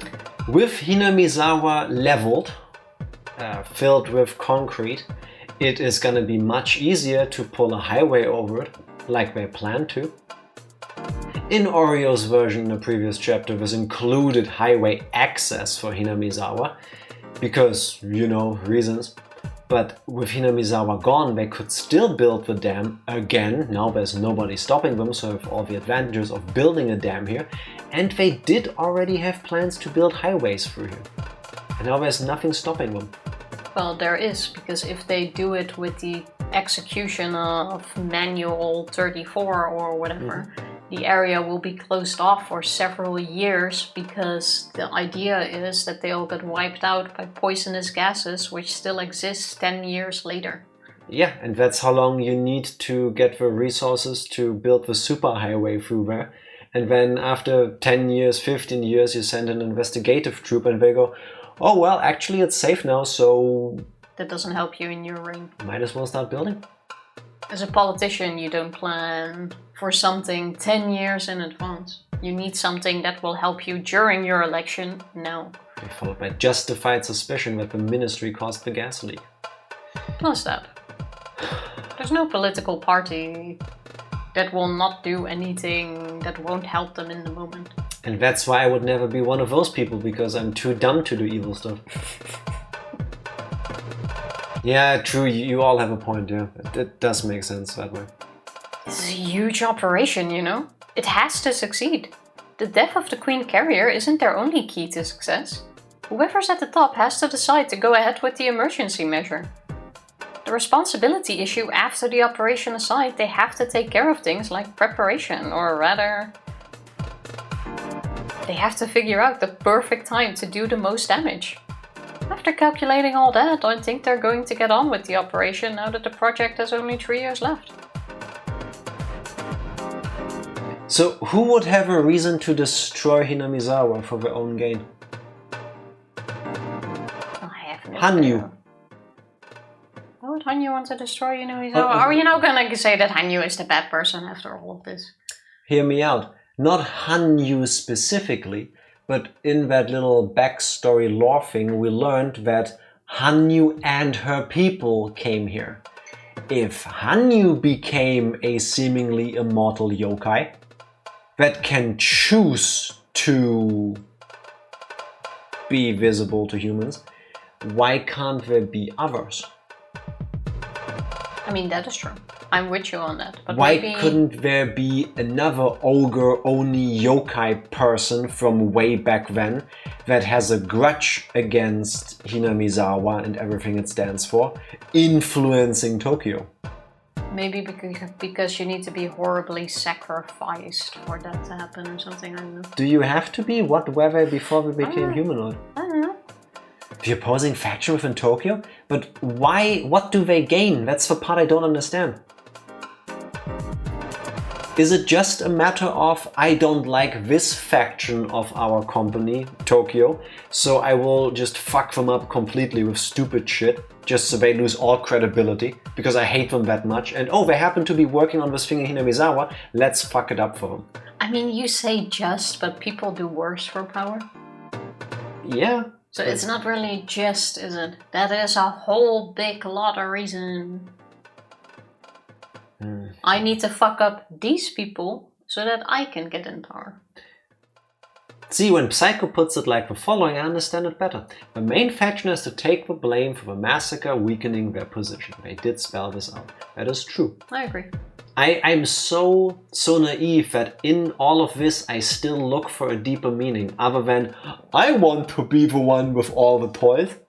Like there has to be some moral reasoning, some I do this because of this and that, because on the other side we have like thousands of years of history building towards us. On the other side it's just like I don't like them. But that's exactly how politics work. I think it's disgusting. That's why I have such a hard time grappling with this. Why do you think so many of the parties make the other ones look bad? Yeah, I just don't like it, I guess. So, is it Takano or a second completely unheard of demon? Yes. It's gonna be Ooishi. But not the Ooishi we know, it's gonna be robot Ooishi. It is actually Hifumi Takano, whose brain has been put in a jar of formaldehyde. And he's gonna come back as like a brain in a jar mecha spider thing at the end. That's the most likely theory I have heard from you so far. Okay. Power in and of itself is a sufficient reason, I guess. To tear down the Tokyo Roboshi. Roboshi. Exactly. Works perfectly. That's gonna be the spin-off. Sorry, I kept you from saying that. After calculating all that, I think... Oh no, I have said it. I think they're going to get on with the operation now that the project has only 3 years left. So in the end, after this bad person gets used, she is eliminated. She's the villain, but I feel sorry for her. I still don't. I see. And then in all of the chapters where Takano won, she got killed after. Yeah, like the moment she got the queen carrier, somebody else goes, yeah, by the way. And then she also dies a horrible death. Well, I don't think the mountain dogs are under her control to that sense. Yeah. They just obey her, but they're still someone they obey more. Yeah, they obey her. Exactly. Ranger, thank you for the 20 stream streak. Love. One step closer to 99999. Indeed. Getting there. Oh, okay, let me move on to the most important thing. Dark Lord and Druid. To defeat them, how can the Queen Carrier Girl fight back? She's the main character in my story. Also, by the way, after they're done talking about the manga, one of the kids is gonna go, oh, Rika, but what's with all of this manga business? Why don't you just tell us you're in trouble and we'll help you because we're your friends? No. Yeah. It's not gonna happen now. Break's gonna be over. Huh. That sounds interesting. So the girl they're trying to kill has to run from the evil people, right? It depends on how you serialize it. If you want a long series, coming up with new pursuers and assassins one after another will let you go on for a long time. You could potentially run the story for over 1,000 years. If possible, we want a short-term and concentrated series. One shot, maybe? 1 week, preferably. Mm-hmm. I burst out laughing at Hanyu's metaphor. Okay, then we just have to take care of the bad people quickly and... Okay, then we just have to take care of a bad person quickly and shoot for a happy ending. It's more exciting to fight than to run. But the main character is just an ordinary little girl, right? How can she fight? Girls nowadays aren't powerless. They were yesteryear, but now they aren't. She might appear to be a cute weak girl, but she has secret hidden powers. Okay, what... Like resurrection. What are they? Because if they're now gonna pull the plot of Higurashi literally verbatim, that is because they know. She's an S-rank hunter with the blood of royalty. And her nickname is the Ebony Fallen Angel. That sounds like the lame original characters of some middle schooler. Not my OC!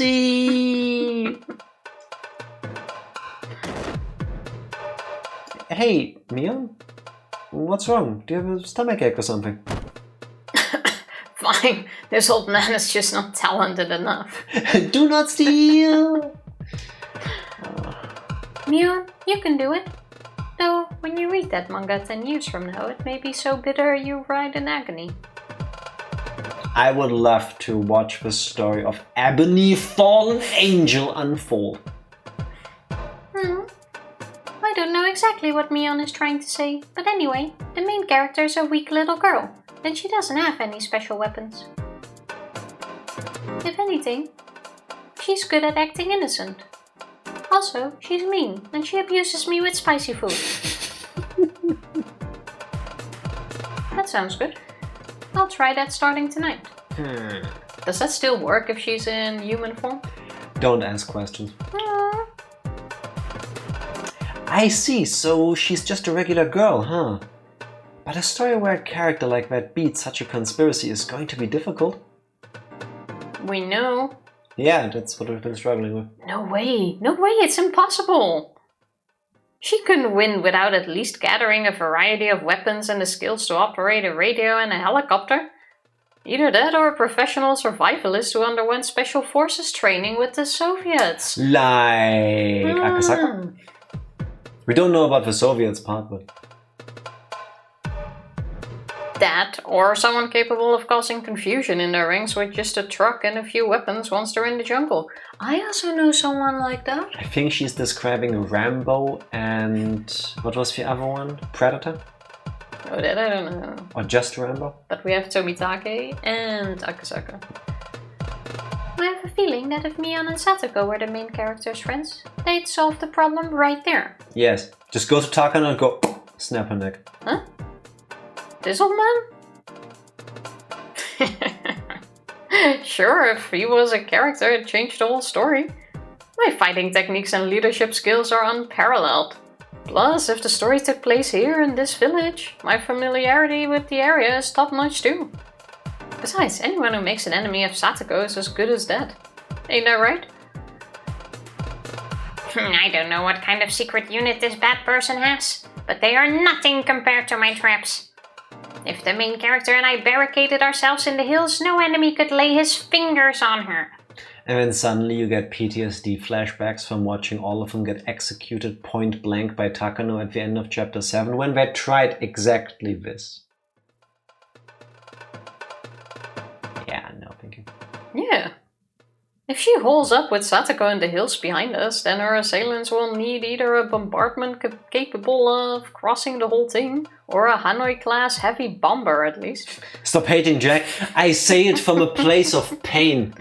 Jack does not believe, so chapter 8 is not gonna get a happy ending. I believe, but chapter 7 hurt me. You do not believe. Even if they led with that before entering the mountain, they'd still take on severe casualties. It's like asking him to stop breathing. Furthermore, I'd be commanding the operations. Well, her assailants better be prepared for casualties on par with the Iwo Jima landing. Iwo Jima? Iwo Jima. Iwo Jima. Right, Satoko? They better bring a nuclear warhead if they want to fight me on the hills. True, Satoko would be amazing in the hills, but are you sure you can defeat the mountain? The bad person's helpers. They're professionals, you know? Surprise attacks and traps are effective against anyone. The Vietnam War was a good example. The US Army, the most powerful military in the world, couldn't stand up against the jungle. A multitude of traps set by someone who knows the area well will go for a very long way. Do you know why the mountain dogs are so good at fighting? No. Because they're not afraid of death. You know why? No. Because all dogs go to heaven. That movie was really good. That's not too bad. It hurt me. That's not too bad. The Boeing B-52 Stratofortress would be the Hanoi-class bombers. Guerrilla tactics and local military are effective tactics. That is true. Mm-hmm. Imagine nuking Japan for a time to get a single girl. Would be the plot of an anime or a visual novel. I've seen worse happen. movie starts proving that dogs definitely go to hell. I don't remember it actually. I just remember it scarring me emotionally. I always bring a tactical nuke to an anime fist fight. That's the only way to do it, honestly. Or a bazooka, if you have nothing else. Both. Left pocket bazooka, your inventory. Right pocket tactical nuke.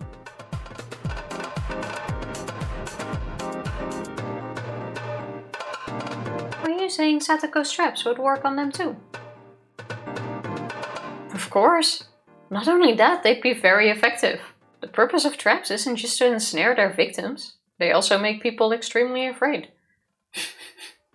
I'm Satoko. They are professionals, so they'll be extra careful. Therefore, their commander will become indecisive. He'll have to decide whether to go into the hills or not. I mean, and I want to say that kind of depends on the traps. If it's like, oh, I'm gonna get dog poop smeared on me, then that's a risk we're gonna take. Yeah. That means we gain more time. So they would need at least a bombardment to capture us. But this isn't a war, so they probably won't go that far. They know! Look, Keiichi is saying they would need that to capture us. I definitely don't think that's possible. Anyway, Neon is a professional when it comes to deciding on tactics. And she's saying that Satoko's traps will be more effective, even against the mountain dogs. That's very reassuring. The flip side of traps is that they can only be used to defend, and it takes a long time to set them up. Also, traps don't discriminate. Satoko's hills meet all the requirements, so... To discriminate? Yes. I hate the hills. I hate the hills. No, that's true. Nobody goes into the hills, and Satoko-chan's traps are already everywhere. The main character can barricade herself in by just going there. Again, not the traps would be there, but Satoko-chan's traps are there. If I'm going to be there, it won't just be a simple barricade. I'm going to use it as a diversion to draw away the enemy's main force and then launch a surprise attack. Drawing the enemy in deep and attacking from behind when their defenses are light is the rudimentary tactic for an ambush and counterattack. Attacking from behind, also a specialty of the mountain dogs. They call it the doggy style attack. Come on, that was a good one. Come on. have no answer. Some dogs burn in hell is such a crazy animated scene. I don't think so. Jack, STFU. You're just jealous because you didn't make the joke. The movie starts with two dogs learning they're going to hell unless they do some good stuff, like helping an orphan girl who can talk to dogs for some reason. Okay. I don't recall it. Stole it out of my head. I needed a brain cell, what can I say? Repelling them at the beachhead is the height of hard-headedness. We will find them at the beaches! Michan and Satoko-chan are so cool. But Keiichi-kun and I are left out. It's okay, Keiichi's gonna get a metal bat and you're gonna get a hatchet. Then all of us will be the main characters. We'll all fight them off together. We're all in this together. I forgot the melody, but I think it was in High School Musical. No. Oh. It is not. There you go. That's better. Now that we're all in on it, it's like this is a club members versus an evil organization, huh? Always has been. I don't know what kind of bad person this is, but I feel sorry for her and her friends. Though I don't know how powerful they are. Fighting face to face is one thing, but if we use our knowledge of the terrain, they have no chance of winning. If they want to defeat us here in Hinamizawa, they'll need to bring an overlord-class army to bear. Oh, we'll fight off even that. Neon laughed, and everyone nodded along. Amazing. I'm starting to think that if we try our best, we can defeat even the mountain dogs. If we fight directly, we'll be taken down immediately, even if we use a surprise attack. But if we set traps, and if we have enough of them, who knows? My favorite trap is when you shoot the enemy between the eyes. Yeah. Tends to work quite well. My trap card is just Akasaka. My trap card is beheading. Well, Good luck coming back from that one, Mountain Dog. that does sound like an effective trap card.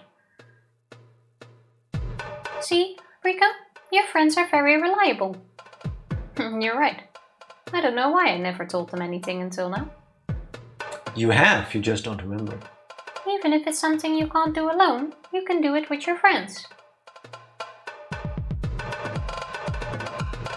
Even if only a miracle can make it happen, if we all try our hardest, it can be done easily. That's what a miracle is. My heart is pounding. What is this emotion? I feel like nothing is impossible if I work together with them. This emotion is called Doki Doki. And you told me that in a different world, they defeated the worst scenario of all, the one where Teppei comes home. I don't remember, but something tells me deep inside that the exact same kind of miracle is about to happen in this world too. Me? And everyone else too? We want a lot more ideas. How can we defeat this conspiracy? Please, tell me a lot more. I knew it. Give me more of that drum beat. And now skip to end of class. Nope, Akasaka. Oishi and Akasaka waiting for them.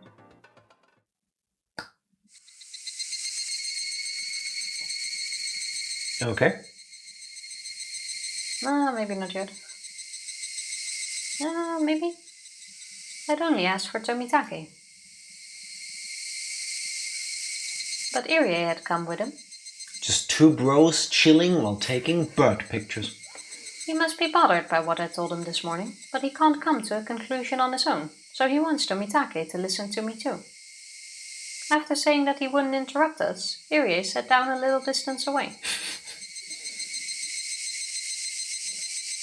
I've heard from Director Irie. Why are you suspicious of Takano-san? She knows better than anyone that your death would cause a disaster. Besides, Takano-san has been good to you in Satogo-chan, right? And to say this about her now, don't you think that's a little ungrateful? I expected this from Tomitake. If I was in the same mood as I was this morning, I probably wouldn't have continued. You're right, sorry, bye. Then you just leave. Meep. Nipa! But having expected this, I'm able to continue without getting upset. Tomitake, please be honest with me. I want you to really think about it too. Of course Takano wouldn't kill me under normal circumstances. But can you absolutely guarantee that she would never do so? What do you mean? Takano has devoted her life to the research of the syndrome. Isn't that true? I'm gonna develop I'm gonna give up my life of a research of why Tifa is clicking her nails together. Thank you, hon. I think it's so quiet you cannot hear it, thankfully, but... I can barely even hear it. I have good ears, then how did I know you were doing it, huh? And why do you feel caught when I bring it up? Because it is so soft that it's barely noticeable and could be anything. That's what she said. It was called Lines you don't want to hear. Yeah. Just between you and me, she's the most important person at this institution. Director Irie's position is just a formality, and Takano-san is the one who's really leading the research. Why would you tell that to this 8-year-old? It's sweet that you all trust her so much, but come on. This is supposed to be a secret, but the syndrome was discovered by her grandfather. Takano-san respects him greatly, and she opened the Irie Institute so she could continue and complete his research. I'm sorry, Rika, am I boring you? kinda, yeah. Wow.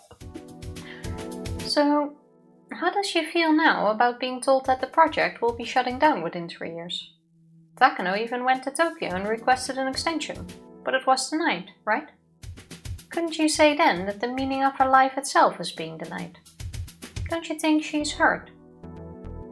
Rika-chan, where did you hear all of that? Irie sitting there like... How the fuck did you figure that out? Actually, Yeah, my... Iria is the one that told him. Oh yeah, true. Well, we could just go with, oh, my friends figured out when we were drawing a manga. Tomitake went silent for a moment.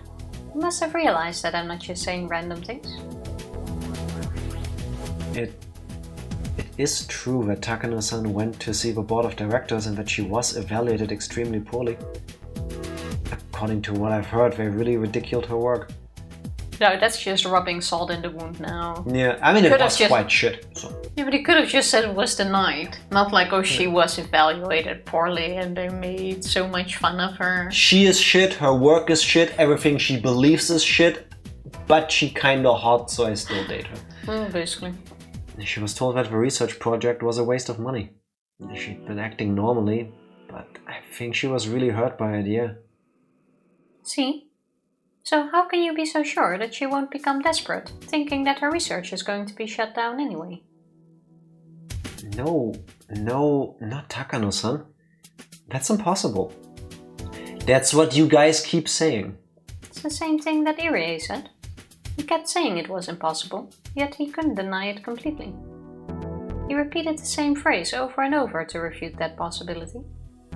In fact, even though we know Takano is the enemy, we can only guess at her motive. The only way to find out is to tie her down and make her confess. But there is meaning in making Tomitake become suspicious of Takano. It's even important to do that, so that he'll become my ally. Of course, this is also a strategy devised by our club leader. It's rather a scary thing to imagine, but Takano-san won't gain anything from your death. I can understand her becoming desperate, but she has self-control. Time heals all wounds. Does it? Isn't it easier to deceive the heartbroken? Deceive? What do you mean? Tomitake, if I die, something terrible will happen, right? An emergency manual will be executed and the whole village will be destroyed. Is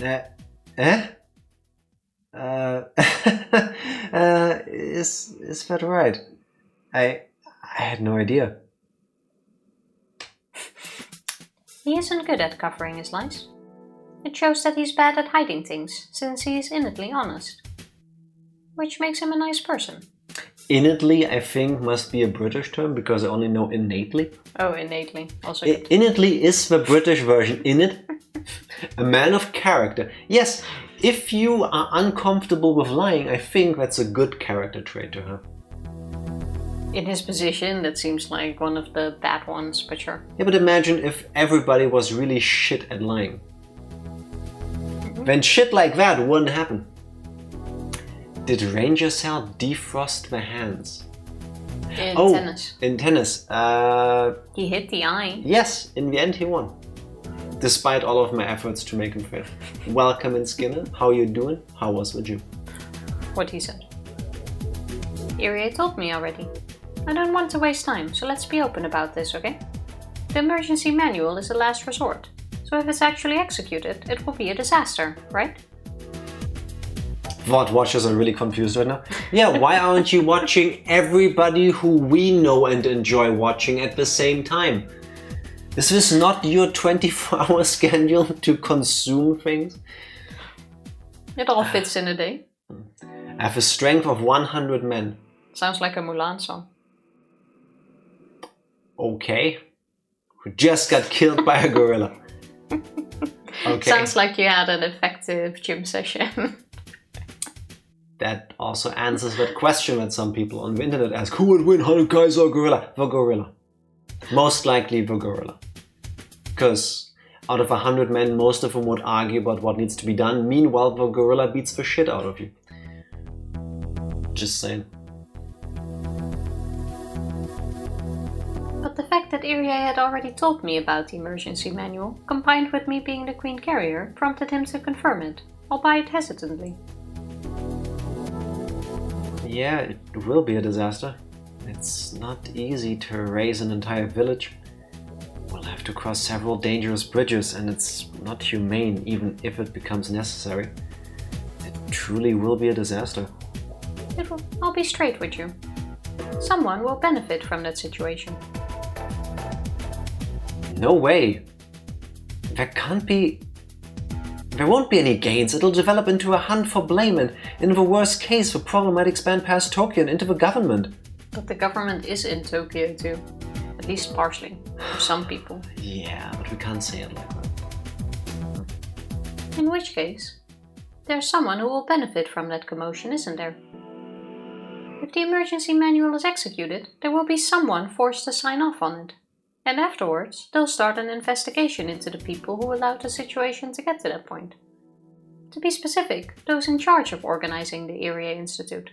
Won't those manipulators be forced to take the blame and be driven out of Tokyo? I'm not sure. There's a limited number of posts. People are constantly vying for them. So wouldn't it be that strange if there was someone hoping to steal a seat by lighting a fuse on this dangerous bomb we call the emergency manual? They could remain hidden in a safe place and smugly fill the empty seat after everything's blown up.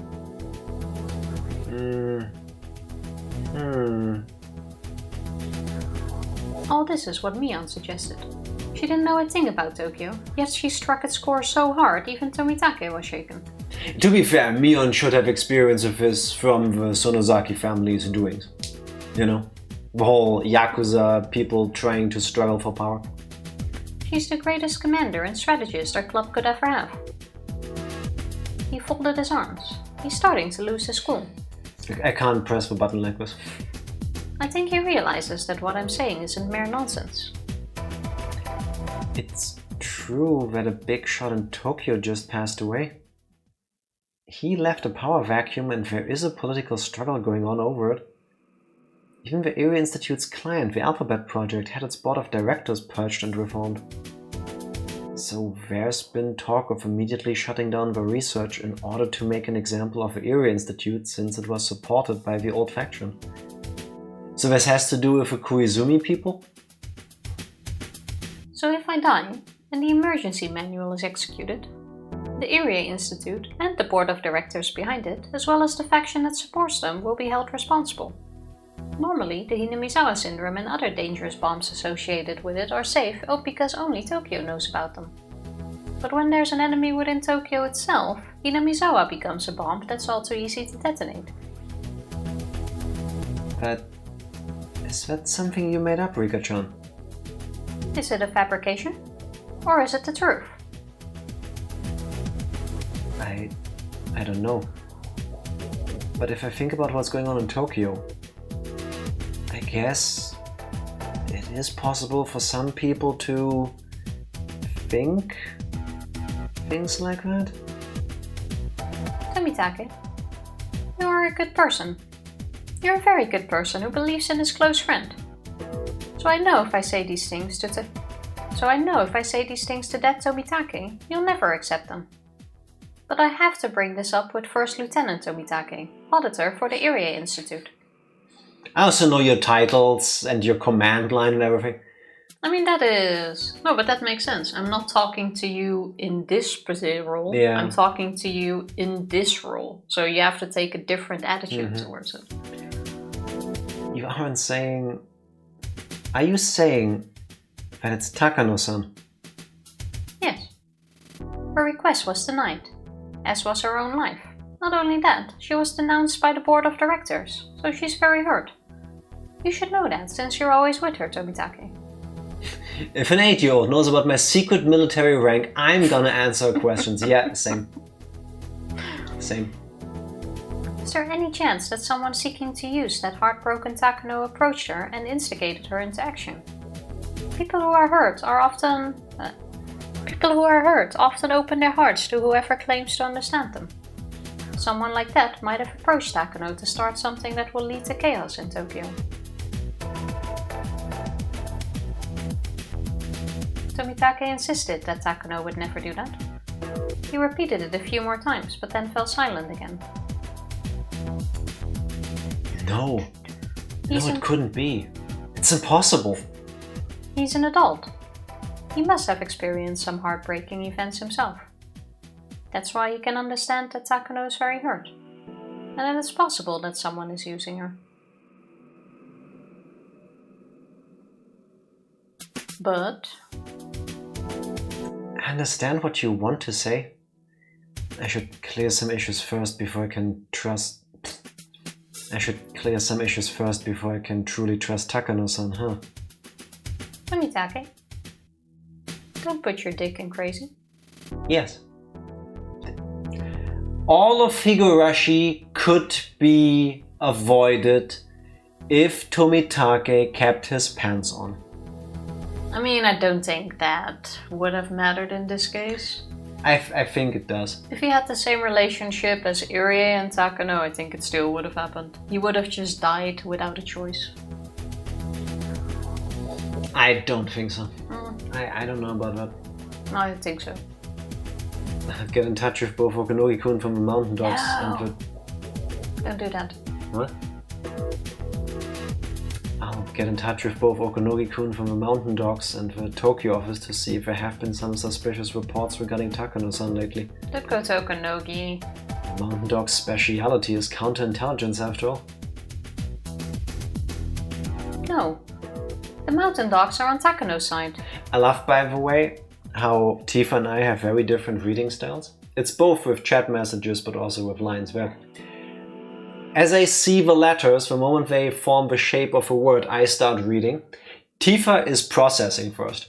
Not always. That's why I sometimes mess up. A lot of the times. So even as something as a simple no has a dramatic delay. That's because I'm not realizing it's my line. I'm not processing shit. I'm waiting for you to do your line and then realize it's mine. I cannot help you with that.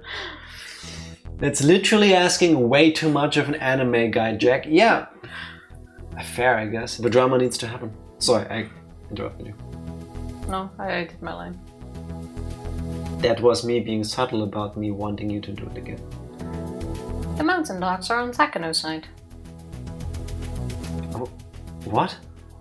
How do you not know this? How are you shocked about any of this? This is someone who persuaded Takano. Of course they've taken measures for the mountain dogs as well. That isn't impossible.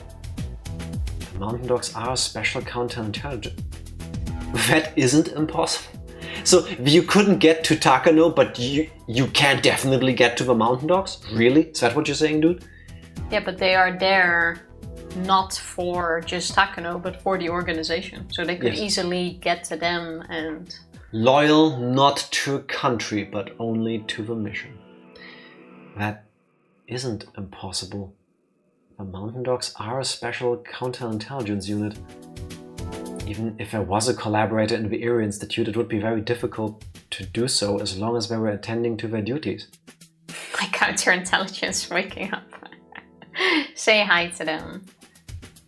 For a second I didn't know if that is a euphemism for something, but I think you're talking about your children, in which case say hi to them from us. But if the mountain dogs themselves were... Can that be? But... Tomitake, please look into both Takano and the mountain dogs. Oh, he has looked into Takano quite a bit. I think that's why he's biased. Irie is on my side, but he doesn't know too much about Tokyo. Irie is not fully on your side yet. Irie, are you on my side? Meanwhile, Irie is like... I thought I wasn't supposed to be here. Well, Irie is like, hello from the other side. No. Irie is actually Adele. Be amazing. I just meant that I literally feel dumber as the day goes on. Oh, same. Oh, here Yeah. I thought. Same. Someone woke up. As I burn through my body battery, through my energy, my brain is like running on fumes. He must have called 1,000 times. Yes, something like that. That's true. I'm just a researcher. I know my position is just a formality for their convenience. That's why I can't clear Rika-san's suspicions by myself. I understand. I've been told that there's a possibility the Erie Institute cut. I've been told that there's a possibility the Erie Institute could become rebellious. The cut makes sense, because it will turn into a knife fight. As always. As is the British way. That's the reason I'm here. I'll I'll start investigating Takano-san and the mountain dogs right away. Thank you for believing me. This is the first time you actually have. Don't say weird things. I've been laughed away in many worlds.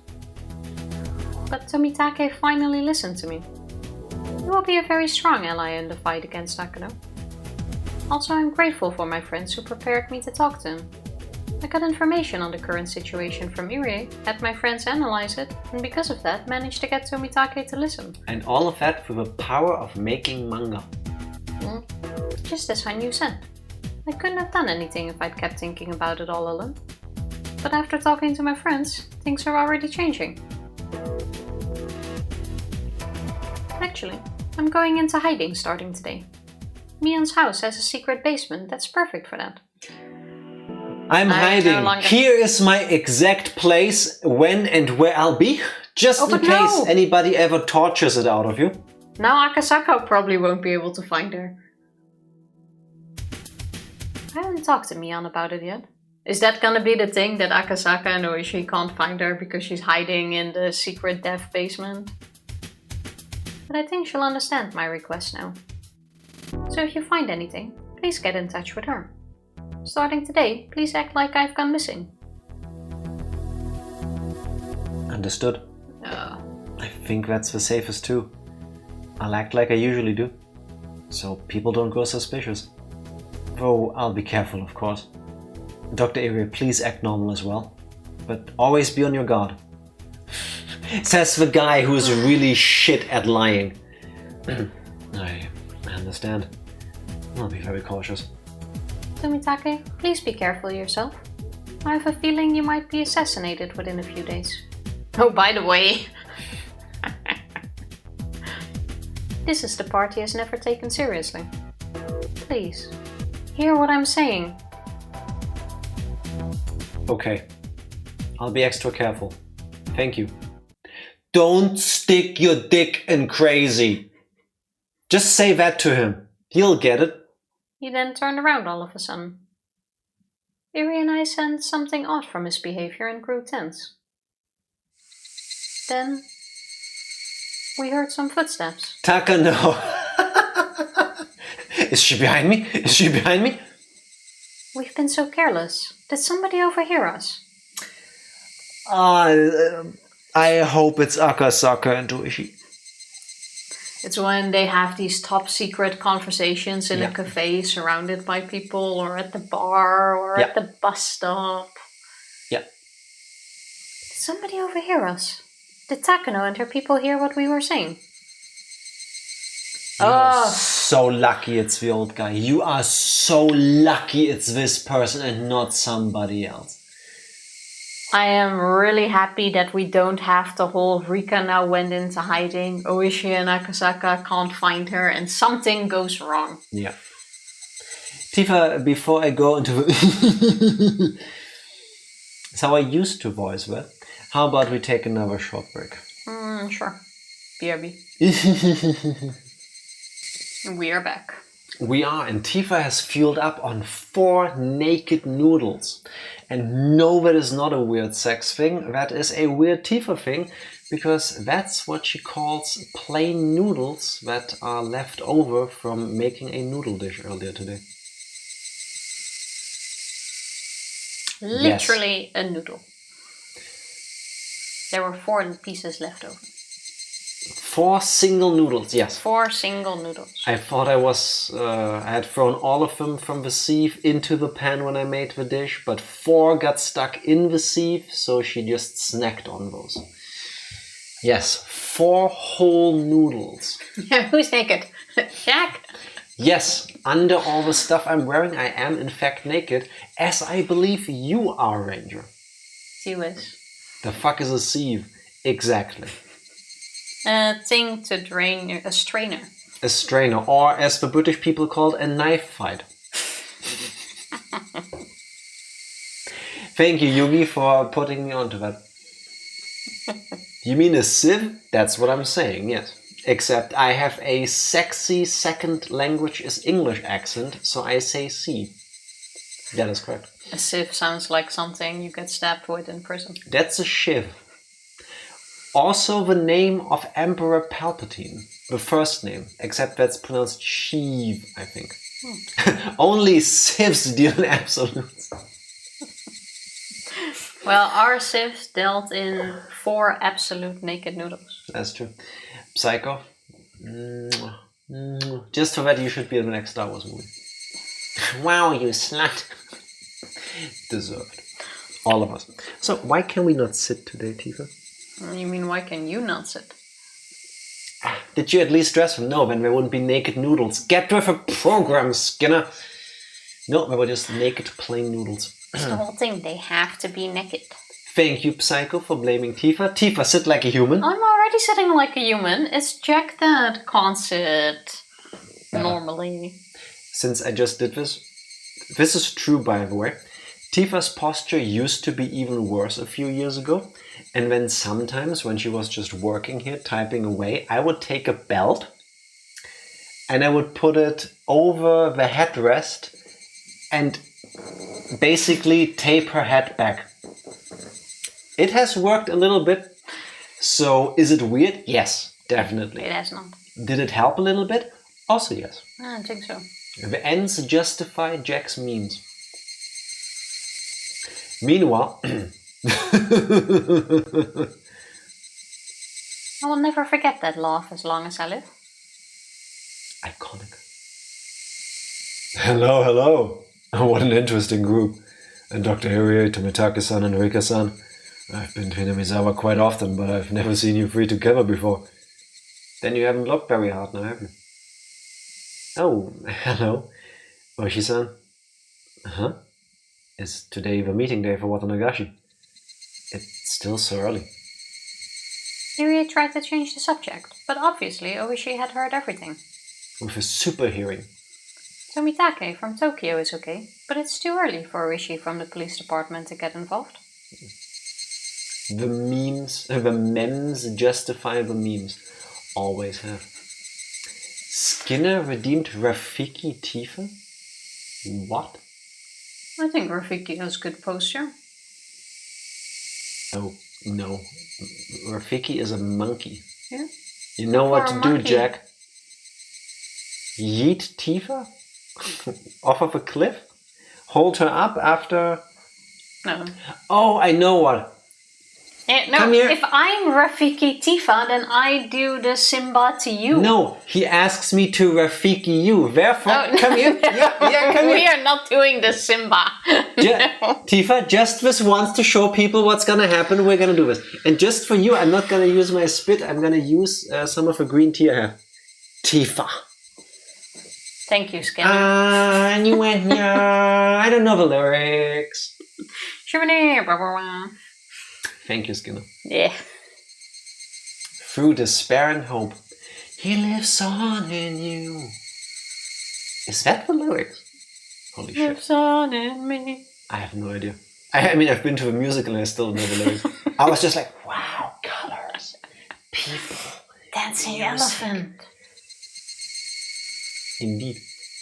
Things are already complicated. Why does he have to show up now? Anyway, this isn't good.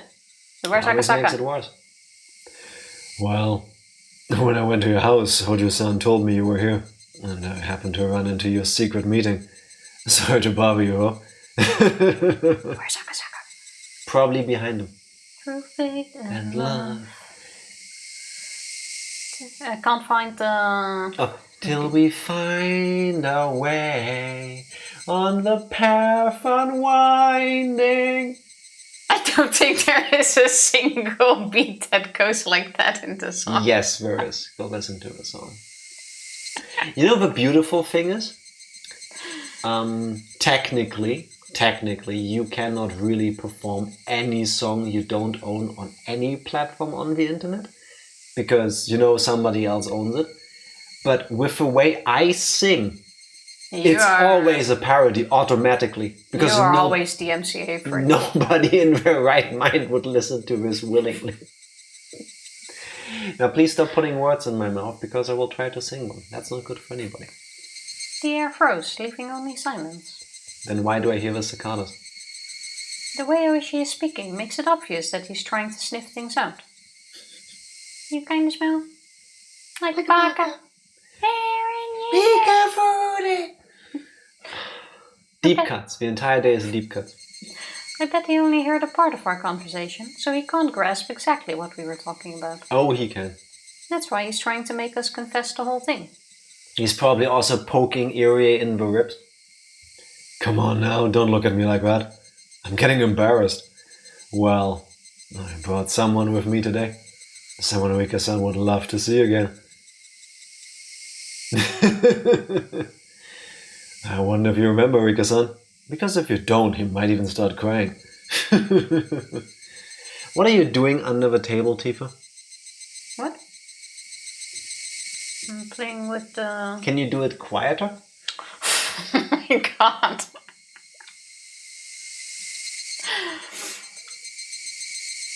No, It's just a hairband. But she's doing awfully loud things with it. I have no idea how. I also don't want to know because it's a good hairband. Stop playing with that. Here. But this is the hairband I received. From whom? I don't know, it was here. God gave it to me. It was on BDSM Octo. Okay, great. Read your line, please. What? Oh. I can only think of one person. But did he ever come here in June 1983? But who else would come visit me? Come on in.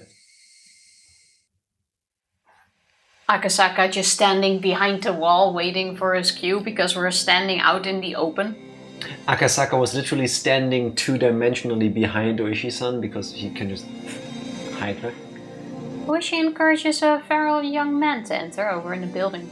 He looked a lot more mature than the last time I saw him. Also, no, I'm not doing this. Not this background song. Nope. Nope. Yeah, this one was a mistake. Why would you put the tinnitus sound in a background music? Akasaka. Thank you for remembering me, Riko-chan. You won't tell me to go back to Tokyo this time, will you? Akasaka? Akasaka! I remember how you helped me. However, maybe I forgot at some point. But if I forgot about it completely, I would regret it. So I recalled it.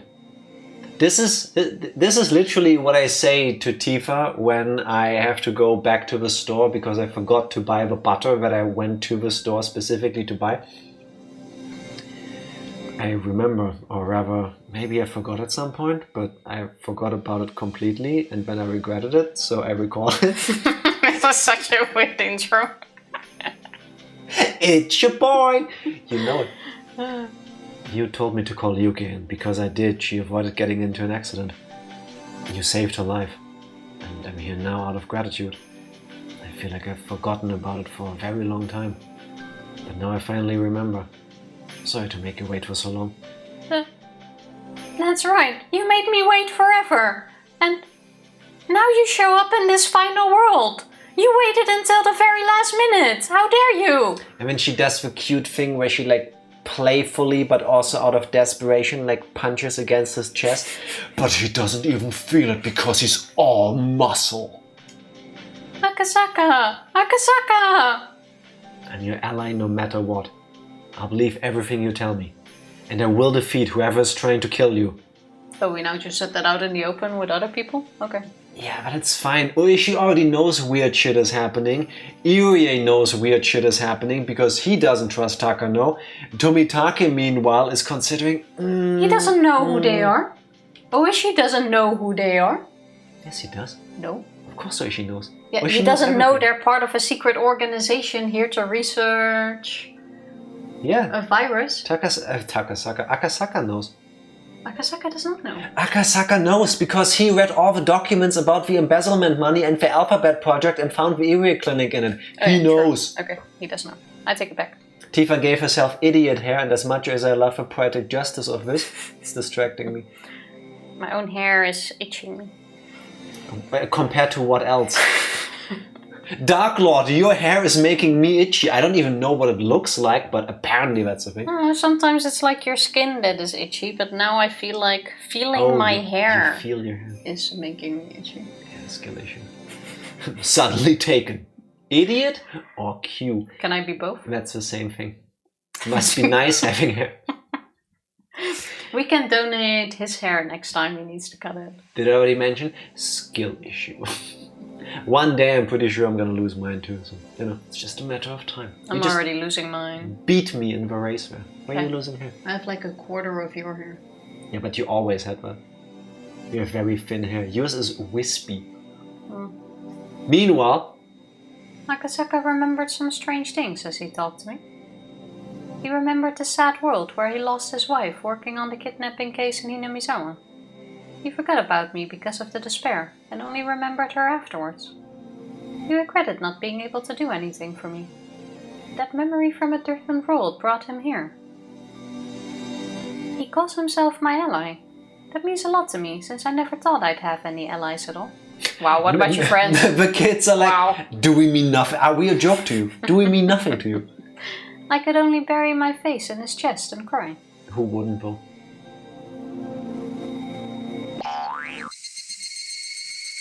That was a very odd sound after... Okay, you know what, never mind. What? What? I haven't seen anything. I don't know anything about you having such a young wife here in Hinamizawa when your wife's back in Tokyo. Can you move the mouse, please? Nope, don't know a thing. Ooishi-san, no, this isn't what you think. Akasaka. Akasaka. Yeah, twice enough. Akasaka. I complained that I couldn't defeat Takano alone. Hanyu admonished me. Wait, does it help you to channel the character if you touch my pectorals? Oh wait, I forgot I don't have muscles with. Must be nice. Yes? You have not said that line. I have said it. You have not in this world. I did. That's when you grabbed my hand. That was after the last one. No. Yes. No, you are very deaf. Someone tell him I said the line. I will redo it as well, but someone tell him I did say the line. Please do. 2 hours 33 minutes into the stream, just so I can check the VOD later myself. No, that's fine. We are gonna do this the moment we end stream, by the way. Tifa Is is in Tifa right? date, right? Nah, you're covering for her. They're just really sweet of you, Psycho, but I know that's a lie. You know how often that is the case. Never. Hanyu admonished me. She told me that if we put our strength together and all believed in the same thing, we could make a miracle happen. I didn't believe her. But after I talked to Irie, my friends, and Tomitake, things were getting better and better. And now Akasaka is here too. Was Akasaka supposed to be coming back? Or is this a miracle? Hanyu did it. That is indeed a miracle. Ah, snap! They have gyudon at the Asian market. Huzzah! Please enjoy. Groudon? Croutons? Gouda? I don't have a good comeback on what could come after that. Goulda, woulda, shoulda. Bought the gyuda. No, No, now you're trying too hard. Pizza. Lunch. Yes. Beautiful. Why think hard when think easy also work? No, that's true. Beautiful, Ranger. Beautiful. Did you know that gyudon spelled backwards is race car? And some more block. Please enjoy for all of us. Have some for us too. Miracles do occur. This man never helped me even once before, yet he might be my most dependable ally. Now he's back, and he's even telling me he's my ally no matter what. Or is he talking like this, though? See? It happens. Miracles really do occur. You're right. We can make them happen. If we keep putting our strength together, do you think even more miracles will happen? Then, do you think we can make a miracle happen and defeat the curse of 1983? Yes. Because we can smash through June of 1983 only by putting everyone's strength together. Hanyu, who used to be just a bystander, is now persuading me. She's admonishing me for pretending to fight, while I too was actually just a sulky bystander. If all of them put their miracles together, do you think it can forge a weapon made from these miracles to destroy the ordained fate, backed up by the willpower of Tomitake. And do you think that weapon could be a miracle whip?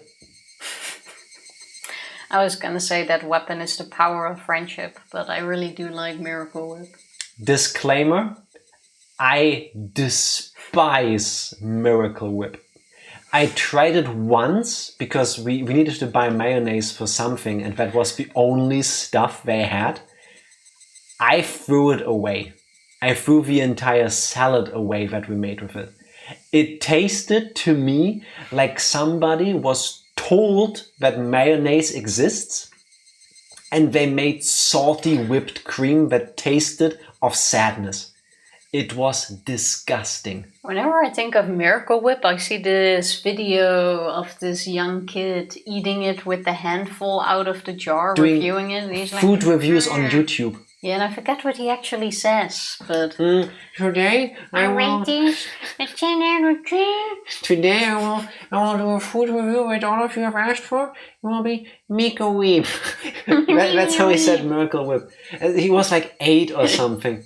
And then a little bit older, I think. but still. 9 and 8.5. So he takes like a full spoon of Miracle Whip and puts it in his mouth. He's like, it's very creamy and it's easy to digest. I was so certain that it was a marshmallow spread based on that, and then it turns out it's like a mayonnaise. It tasted to me more like a marshmallow fluff than an actual mayonnaise. It was so nasty, so disgusting. It was invented to be a cheap alternative to mayo. The funny thing is that shit's more expensive here, at least, than actual mayo. Yes. That's not a cheap alternative. That is mayonnaise for somebody who doesn't like mayonnaise. Maybe it's delicious in other things, but fuck no. I'm honestly impressed you made that up on the fly and there aren't any cue cards set up behind your PC. Nope, there aren't. Und Cola trinken, yippee. Hopefully, anything to wash down fucking Miracle Whip. No, absolutely. Is it imported? I think it is, because that's not a standard product on the shelf here. No, it Miracle is. Whip is not. It has been since the 90s. What? Yes. I don't see that as a standard product on the shelf. Because nobody buys it, because it tastes like shit. Yeah, but then it's not a standard product on the shelf now, is it? Don't make me go to the supermarket tomorrow just to check if there's Miracle Whip. Please next do, to the and then mayo. go to the staff and complain that they stock up on shit products. Excuse me? Where's my creamy Miracle Whip? I remember ads for it since my childhood. Exactly, Psycho. Exactly. It's been a thing in supermarkets in Germany since the 90s. I'm gonna go check the mayo section. No, look for the shit section. You know, there's sometimes Tifa tells me things like, "Oh, Jack, if you always complain and you never say the name of things, how would anybody ever want to sponsor us?" Fuck Miracle Whip. I don't need to be sponsored by Miracle Whip. That's fine. No, I'd rather not. Is Tifa wrong? Should be a command because the answer is always yes. No, but I'll take it. It's probably closer to salad cream from what I remember. Why would you ruin salad with that? Just Anyway. Are you okay, Rika-chan? Yes, sorry about that. Seeing you brought back so many memories that I lost my cool. Meep. I wiped my tears and tried to hide my embarrassment. The Higurashi continued to cry. They've been trying to remind me of something very important. Oh shit, are we finally getting a meaning to the whole name of the game? I felt like they had taught me something important, and my eyes grew teary again. They remind me of something important. I feel like they try to tell me something important. Title drop. No, not quite. The Higurashi continued to cry. Not the same thing. Also, good luck making a sentence where grammatically it makes sense to say Higurashi when they cry. You know. I'm surprised. I didn't know you had such a wonderful boyfriend. It's funny because she's 8, I guess. Let me introduce myself. I'm Mamoru Akasaka.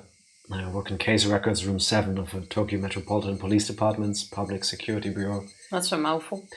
Yeah, I ran out of breath halfway through the sentence. So, what are you saying? We're some kind of Higurashi when we're cracked? Yes, Ranger. And now IRL, credits roll. Aren't the case record rooms in Tokyo's Public Safety Bureau a secret department on par with a CIRO? The what? Central Intelligence Robo-Oishi. Dark Lord called it earlier. I can't believe you spoiled that for us. There you got it. Higurashi spelled backwards as race car. Still is. That's one of the secret revelations at the end of this chapter. Yes. Must be. Together with the inscription on the Oishi statue that just says, "You dumb." That's just it. It's just, you dumb. I believe it's a tough secret investigation unit that some have criticized as being secret police. No department would be foolish enough to slap secret onto the name for the secret division. I mean... Yeah, about that. Real secret divisions have boring names meant to fool the average person. That's true for Akasaka's department too. It's called a reference room, but they don't manage documents. You seem to know quite a lot about us. I didn't think that'd be someone who knows the true identity of a public safety department. Judging from the conversation you were having, I take it you have your own reasons for that. And I don't need to beat the shit out of you right now. Well, I'm into stuff like that. I just happen to know, that's all. Yeah, you're lying. Cabinet Intel and Research Office. Okay. I'll take it. Tomitake-san, why don't you reveal your identity, huh? I, for one, always figured you weren't just some traveling photographer. No, that is the truth. I just like taking pictures, that's all. What a waste of time this conversation is. Agreed. This is the final world, after all. Is she just gonna drop all the secrets? Yeah. Tomitake is the one who is connecting us in Tokyo. But he's my ally just the same. Rika-chan! Tomitake and Irie yelled simultaneously. To them, it's an extremely important secret, and if someone were to find out, they'd get eliminated by the mountain dogs. But it's okay now. There's no point of continuing to have suspicions and doubts. I've had enough of that. No more lies. It's already obvious Tomitake isn't telling the truth, but he's still trying to deny what I just said. You, Director Irie, right? Thank you for taking care of me when I was injured 5 years ago. You really did a great job treating my wounds. Now I remember. No, don't mention it, I only did my job. The Irie Clinic is also known as the Irie Institute, right? Why does he look so intense? Because this is a secret. Well, I mean... have some Higurashis. And thanks for not lobotomizing me. We don't know about that. It's a secret. Come on now, Dr. Irie, it's no use. We already heard it all earlier. You were saying that the Irie Institute's client... You were saying that the Irie Institute's client is the Alphabet Project, right? I don't need to hear it from you, I already know everything. Up until just recently, Room 7 was investigating the men behind it and their means for funneling vast sums of money. The Alphabet Project was one of their tunnels. Okay. Akasaka is holding the top secret document he got his hands on Akasaka is holding the top secret document he got his hands on a few days ago. This document records how certain people were given public funds from ministries and government offices for assisting with various projects. These masterminds claimed that they were attempting to revitalize Japan by using secret money and secret methods, but that was a lie even amongst themselves. What? What, Japan? Revitalize. Yes. The masterminds of these projects were making an enormous profit off of them. If that became public knowledge, Japan would be shaken to the core, and the government would be overthrown.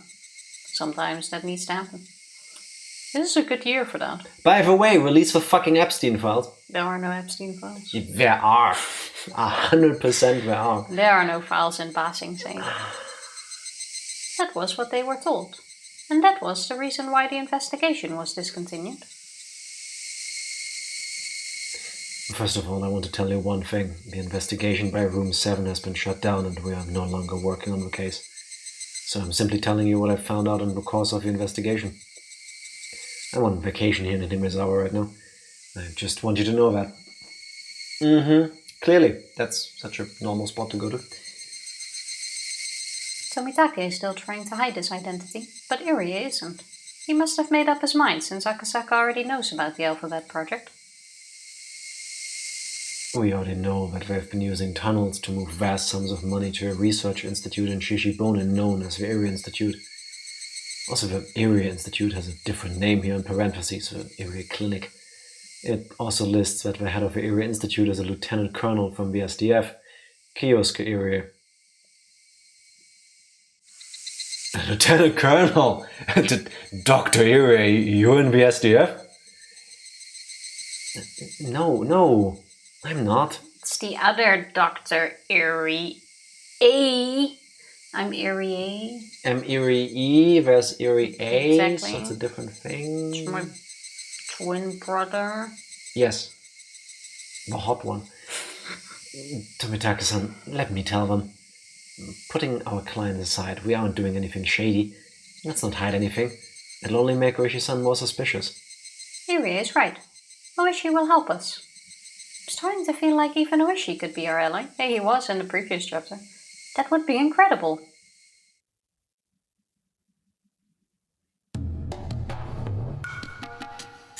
How about we leave it here for tonight? Never mind. What do you say? Sounds good. Or do you think this conversation is almost over? I cannot say. I want to say no because this is a conversation we never had before. So why would we skip it? Fair enough. Besides, we're back tomorrow anyway. Yeah, but I still want to finish this by the end of the month. Do you mind if we still go a bit longer?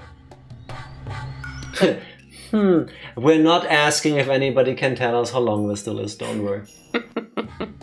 I'm just looking at the clock because I have an early shitty day tomorrow.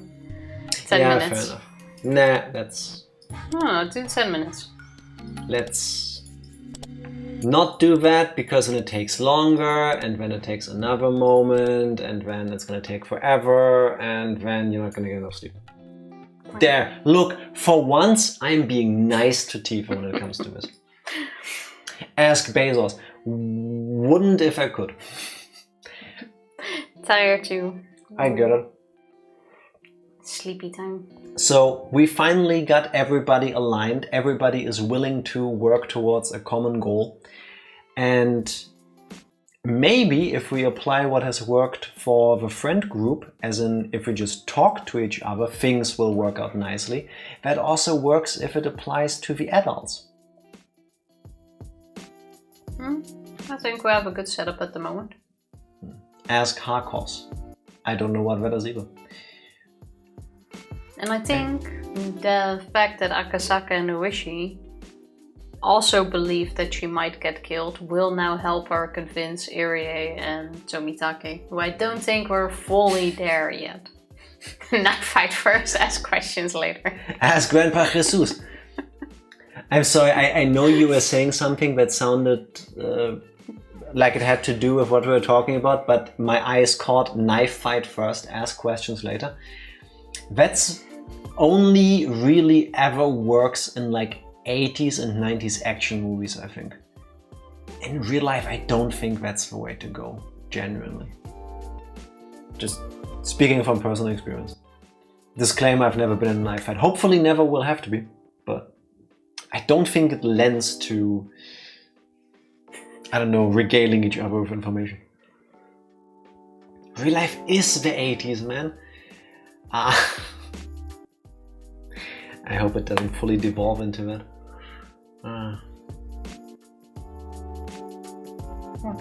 What were you saying earlier? Did I say anything? Yeah, I think you even said something smart, but Ranger derailed me, so... I don't think I said anything smart. Oh. If I said anything, it's definitely not smart.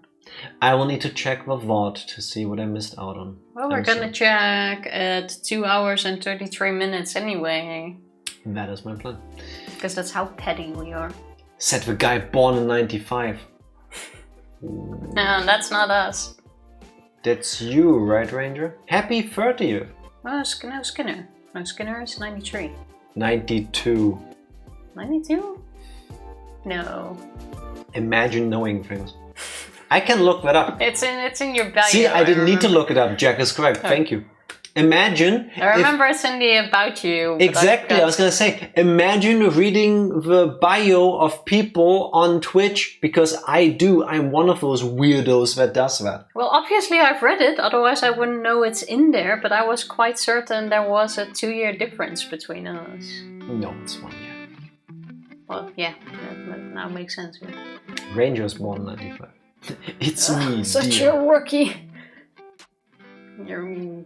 All the stuff you missed out on, aka the time before you were born.